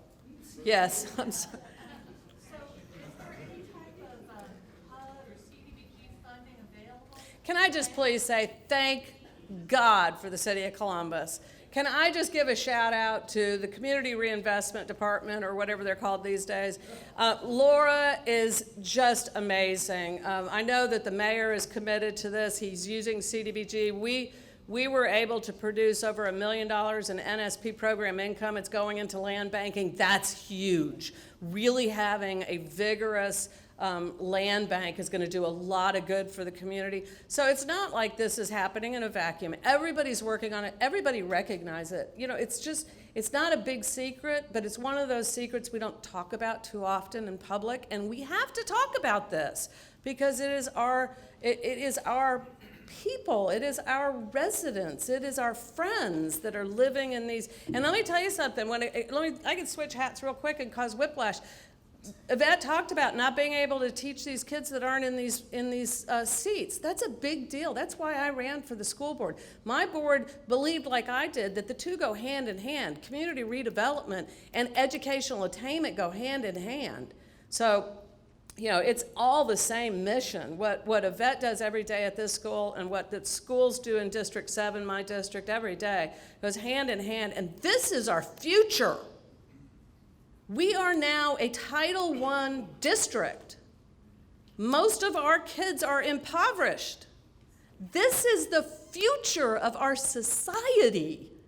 These are the people that are going to be caring for us when we're old, which isn't that far off from me. I'm worried about it. Betsy. Circle back to this chart and look at the middle, that one about 50% of area median income. That's where our biggest gap is. Give us a feel for what that means. So our area median income for a family of 4, which is the traditional use, we were a little low on that this morning when we were showing that number, is $47,864, something like that. It's close to $48,000. So that's 80%. So anything below that, so you can, I'm not good at math, I'm sorry, but it's around 32,000. And you know what? $32,000 that's our starting police. That is our starting teachers in some cases, certainly parapros. That is a lot of the people you see every single day on your daily activities. $47,000 for a family of 4 is most of the people you see every day on your daily activities. That's most of us. So it's not impoverished. It's not people in housing authority property. It's our low middle income. It is, we do 2 things in Columbus incredibly well when it comes to housing. We went by some of them on River Avenue. We house the wealthy. We also have an amazing housing authority, and we house the extremely and very low income. Guess where we don't do a good job? In the middle, where the rest of America lives. So I'm finished now? Okay. There's one over here. Okay, oh, good. Hey. You were saying with the middle income, how are we being proactive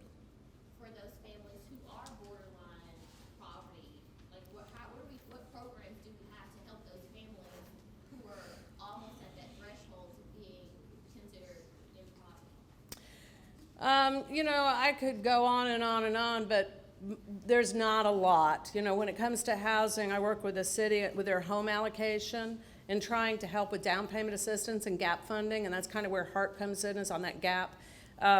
But they're the working poor. I mean, if you've heard that phrase, working poor, that is the working poor. And we should not in this country, in my opinion, and I don't want to get too political, we shouldn't have, that term shouldn't exist in America, working poor. I mean, everybody should make a living wage. If there was a living wage and people didn't have to work 2 and 3 jobs to make ends meet, to be able to afford a home, then we wouldn't have this problem. So, you know, it's pretty across the board. There is problems, there's, you know, deficits everywhere. But I will say Columbus, Georgia probably does better than most cities our size in trying to help. Again, a lot of our working poor is invisible.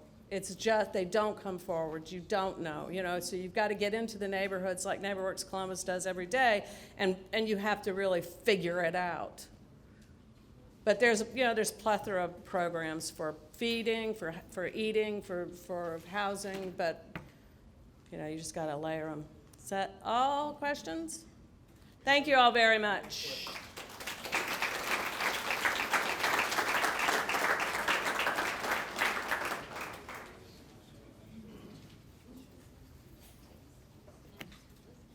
One day, we're going to invite Kathy to something, and she's really going to come out of her shell.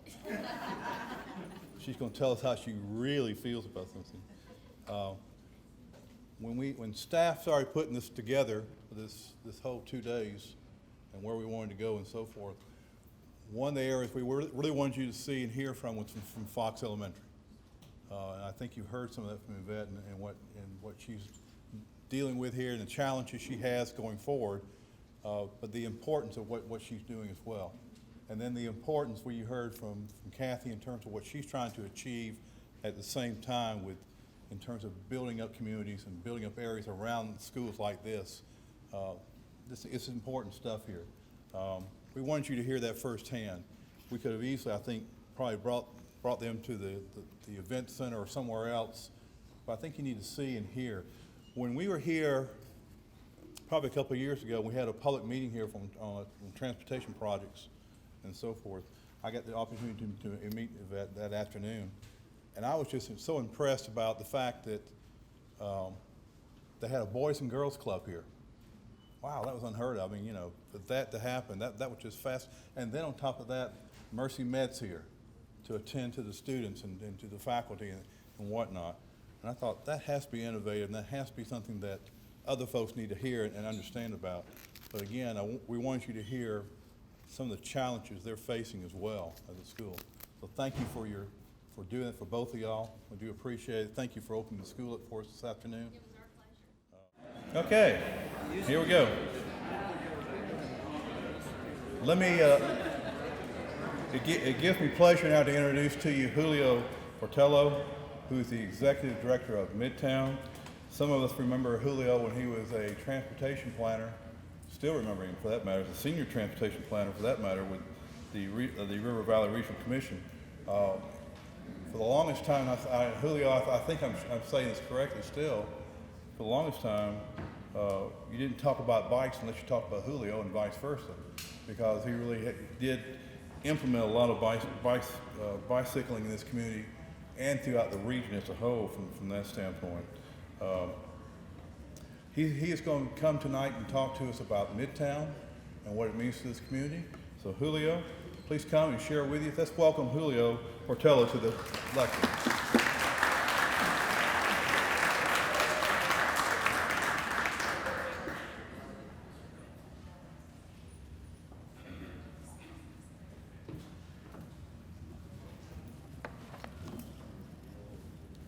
Thank you, Rick, for that introduction.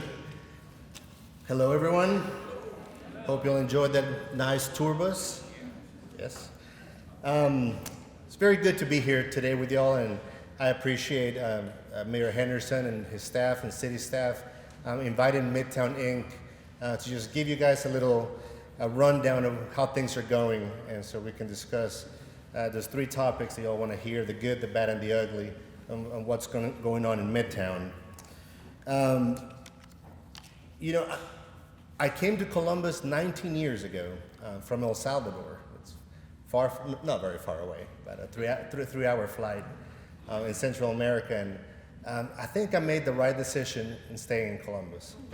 I had the opportunity to go to Spain or to go to Dallas, and I stayed here, and I certainly do not regret it. So being here with y'all tonight definitely reassures me that I made the right decision. So we're all here because we love our city, and that's a great thing.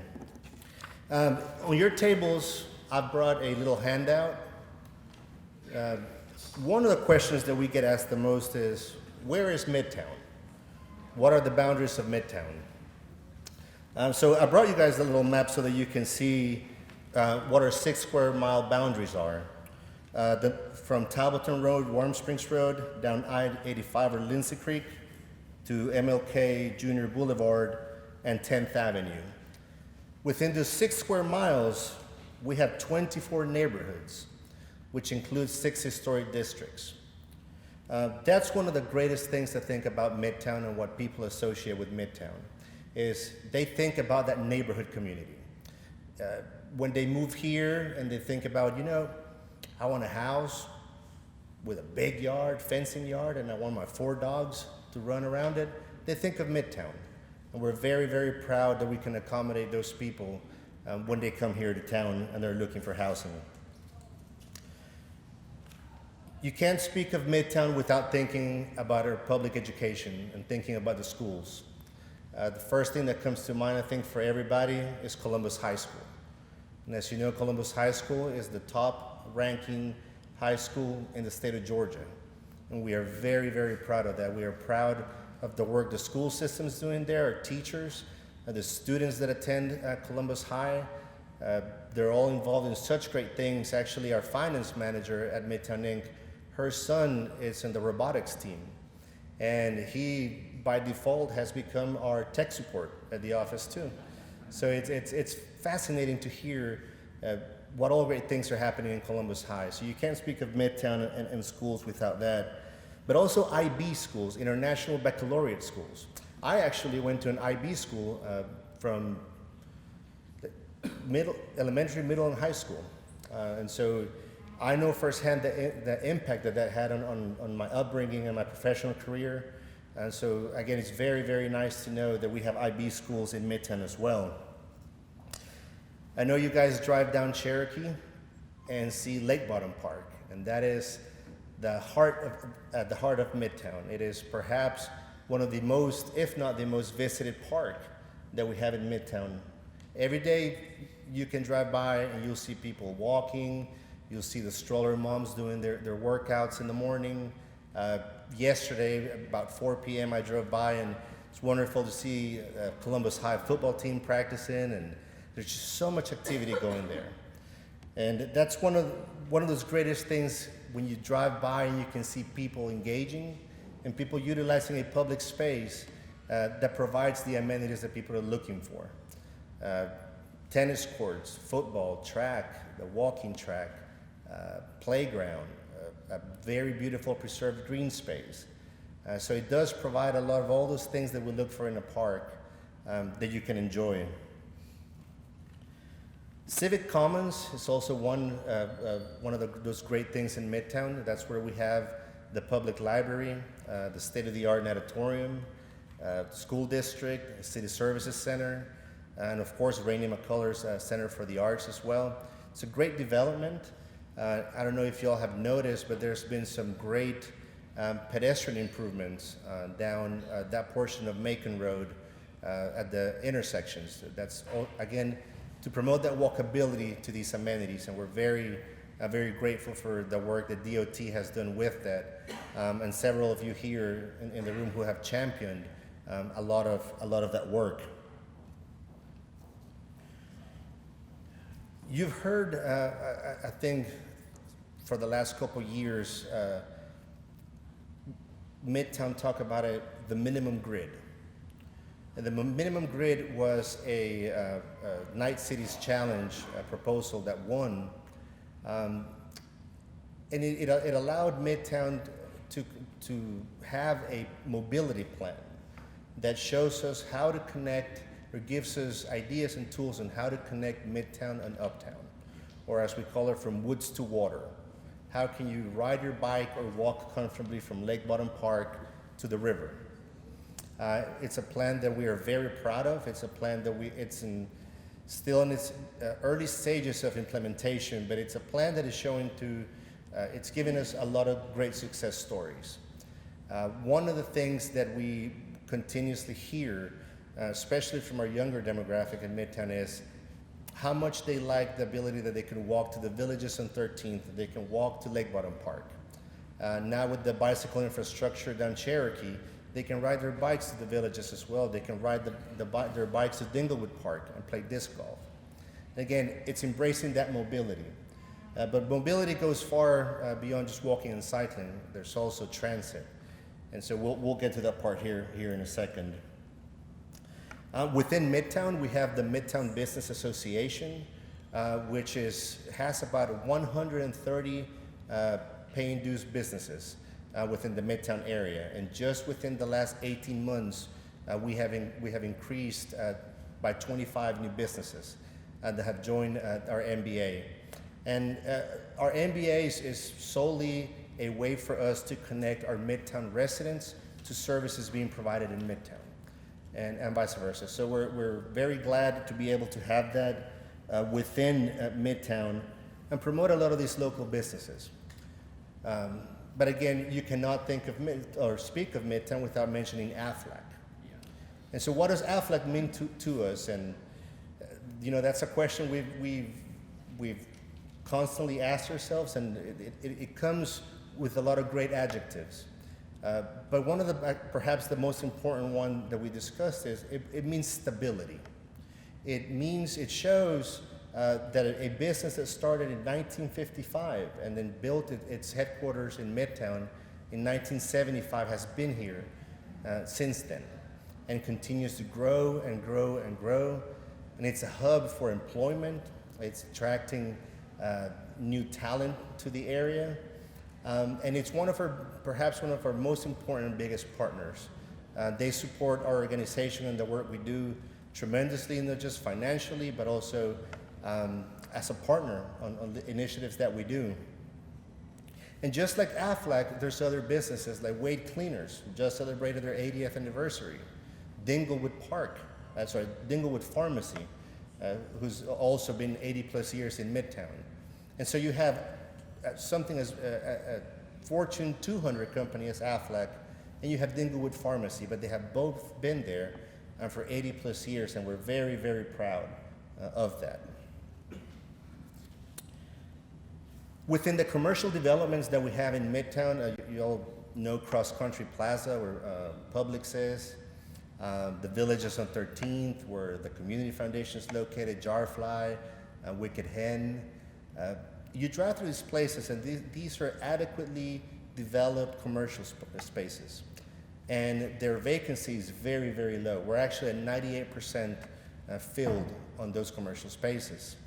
So again, things are being done right there to attract those businesses to be there and be a staple of our community.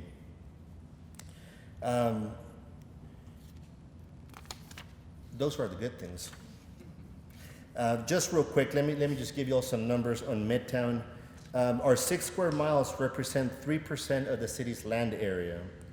12% of the population of Columbus lives in Midtown, which is roughly about 26,000 people. And Midtown is responsible for 10.4% of the city's tax base as well. So when John Hutchison today was talking about the Blige Index, we get very excited about the numbers and the data that gives us, so that we can continue to work with partners like Historic Columbus and identify where these spots are and build upon that. So John, thank you for the great work. I know we call your office a lot, but thank you. We appreciate it. Well, there are also some bad things within Midtown, and we see these as opportunities, of course, and things that we can address and see how we can make things better. Redevelopment and investment in Midtown, we're not seeing a lot of that. As I mentioned, places like the Villages on 13th, a place that's beautifully developed, or Cross Country Plaza, they attract businesses, but we have a large inventory of not so well-maintained, not so appealing infrastructure, but with a lot of potential. And so we have so many great tools within Midtown. We're a tax allocation district, opportunity zone. We have an incremental development plan. But how do we utilize those tools so that we can get a better mix of retail to come to these areas of Midtown? And so you drive down 13th Street and you see some of these empty spots, and you know, it takes a visionary. It takes someone with to take some risk and to try to open something there. But with that incremental development mentality, one spot at a time, we're really hoping that we can change that.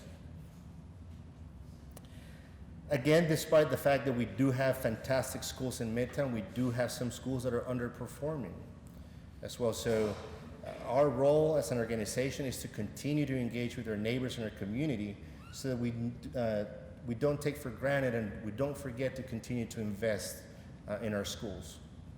And that's one of the great things that not just Midtown, but Uptown, North Columbus, the entire community is great at giving. They're great at coming together to solve a problem as a community. And that's what makes us all great, I think. Affordable housing as well is an issue that we have in Midtown. You know, people looking for those 1,000 to 1,200 square foot houses that are not dilapidated or that are not rental houses. We get people asking, where is your affordable housing inventory? And you know, when they're pointed to certain areas, it makes it hard for someone to want to make that investment and say, you know what, I'll buy it for what they're asking, but I also know I have to put half of that price to get it up and running. So we don't have a lot of that inventory either. But this is, again, where we're very glad to be working with code enforcement on this so that we can see where those are and see how we can address those. The appeal of public transit within Midtown has always been a question that we've been asking ourselves for a while. As I spoke about AFLAC, I met with them about 3 weeks ago, and they asked me the following question. They're bringing a lot of new younger talent to Midtown, to their headquarters. And a lot of these people come from areas where public transit is the way to transport yourself. And so they asked me, Julio, what's going on with public transit in Columbus? Why are these young professionals, out-of-towners, feel like they're not connecting? They're not utilizing transportation the way they thought they would. And you know, that's one thing that shows, again, that dividing line in our demographic in Midtown. And it's changing that stigma that if you're riding public transportation, you're either homeless or you don't have a driver's license, and that's not how that should be. And so working with Columbus State University, working with AFLAC, and I'm really glad that AFLAC approached us with that idea, is how do we break that stigma and how do we make public transportation a system that we all use when necessary, that we all use when needed. I certainly know that if I could jump on a bus and go have dinner and come back, I would, and I have. And it was a very enjoyable experience. Now, I was the only one on the bus. We had 3 people from out of town. We were the only ones there, but it did serve the purpose. But how do we teach, how do we show that that's a possibility and bridge that demographic gap there?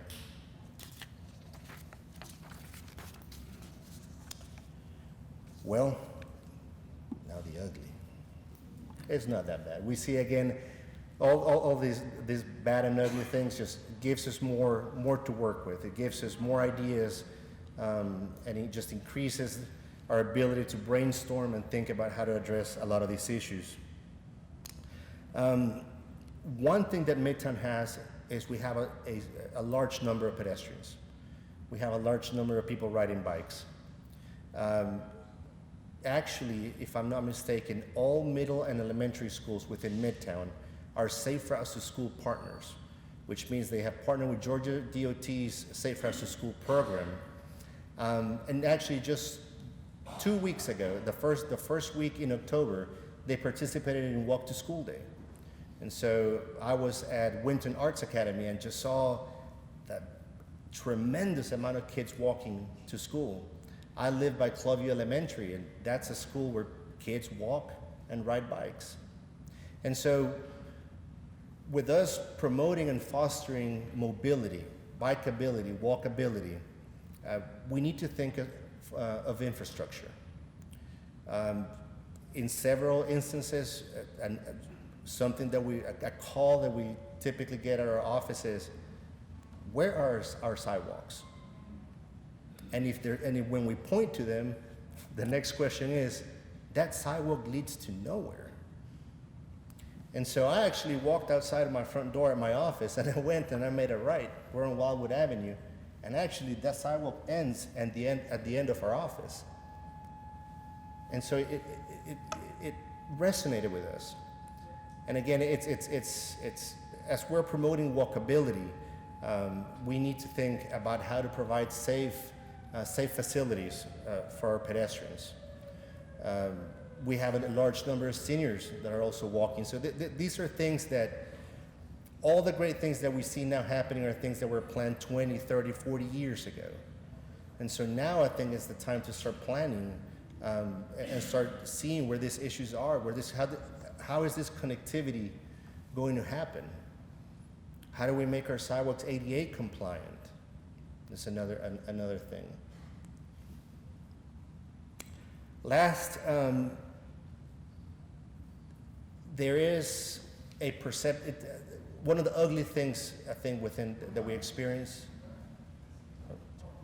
is the perception of crime. Now, I'm not saying crime does not exist or does not occur, but it's that perception of crime, misinformation, statistics that are not correct. And we need to be good stewards of the information that we receive. When people come to town and they say, they're asking, where should I live? We shouldn't have people saying, well, don't go downtown, or don't go uptown or midtown. Crime, go out Harris County, go out Midland, and that's fine. There's great housing inventory as well, but that shouldn't be the reason why you're moving there. That should not be the reason. And again, so it's to us, the way we see it is, it's the perception of crime, right? And I know the crime issue is something that goes far beyond law enforcement. And so education and those opportunities, that engagement with our neighbors is what's important. So there's a lot more that I could tell y'all, but I wanted to keep it condensed because apparently I'm the last person between y'all and the bar, I see. So I thank you all for having me here and letting me tell you a little bit of the Midtown story. And if there's any time for questions. Questions for Julio?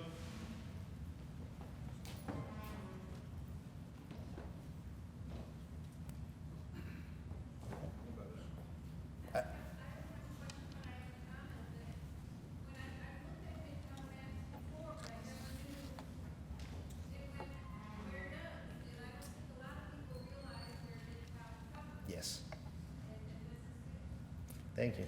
I met with a barber shop a couple of months ago. We hosted an event with them, and they said, I had no idea we were in Midtown. And so I believe that working with Columbus, we do amazing, which I know Katie and Stephanie have been coming to our office and helping us with that. I think it's time for us to start to rebrand and show where Midtown is so that people can feel that sense of identity and then utilize the tools that we have available for them at Midtown Inc. Yes.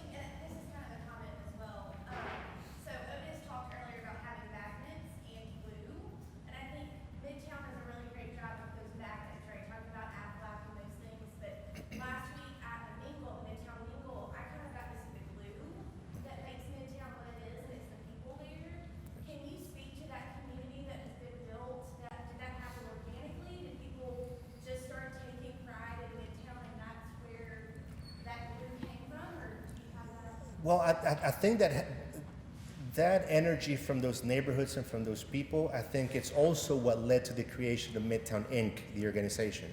It's a group of individuals who love Midtown and realize the history, how do we define our historic districts. And from that, 9 years ago, my predecessor, Ann King, one of her great brainstorming sessions, decided, well, a lot of our neighborhoods meet individually. I know the Park District goes to dinner once a month, I think, and why don't we bring them all together? How can we bring them all together? And it started at, where was the first mingle? Let's see. Was it St. El? No, it was at the Villages, wasn't it? At the Villages on 13th, I remember. That was the first mingle. And I think maybe 200-300 people attended, and this past Thursday we had 900 of our neighbors joining us there for nothing but a meal, conversation, great music and drinks. So I want to say it happened organically, but it's like Otis said, it's that love of those strong neighborhoods. And that's one of the things that we're trying to work on, is how do we empower our neighborhoods, how do we help them get organized, give them those tools. We're a small organization in terms of finances, but what little bit of money we had, we made available on neighborhood grant this past year, which we put out a call for applications, and we gave out 4 grants in a matter of 5 weeks. And they were small grants, but these were people that we had not connected with before, and people that came with fantastic projects. We had a group in East Highland who came apply for a grant, and what they wanted was money to get supplies so that they could do a spring break programs for kids who could not afford to do something fun. And so they bought art supplies, they bought snacks, and again, it's that love for your neighborhood. Yes. Kind of building on what Courtney was just saying, if Otis White is challenging us to do more with neighborhood association development, what could we do to support Midtown's work in that regard? You know, help us make those connections with people that you know in other neighborhoods that are not engaging as well. Excuse me. That's what I tell perhaps our board of directors who represent a lot of these neighborhoods from Midtown is, point us to people within your neighborhood where we can go in and meet them and talk to them. That plays a bit better than Julio coming knocking on your door. Hi, I'm Julio there. You're who? And so that really, but it is as simple as just making those connections. Julio, you should go see Johnny at Briarwood, or, you know, go talk to Lindsay down at East Highland. And so making those, you can help us making those connections in areas where you know there's a champion there, but that we have not reached out to. I think that's a good start. Yes.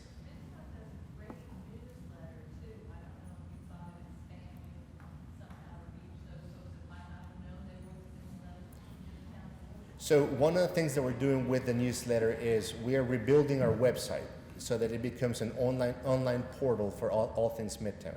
And it'll include our publications and newsletters so that we don't have to mail them out anymore. We've definitely had a lot more success via email than we had through the mail. Any other questions? Thank you. Thank you all.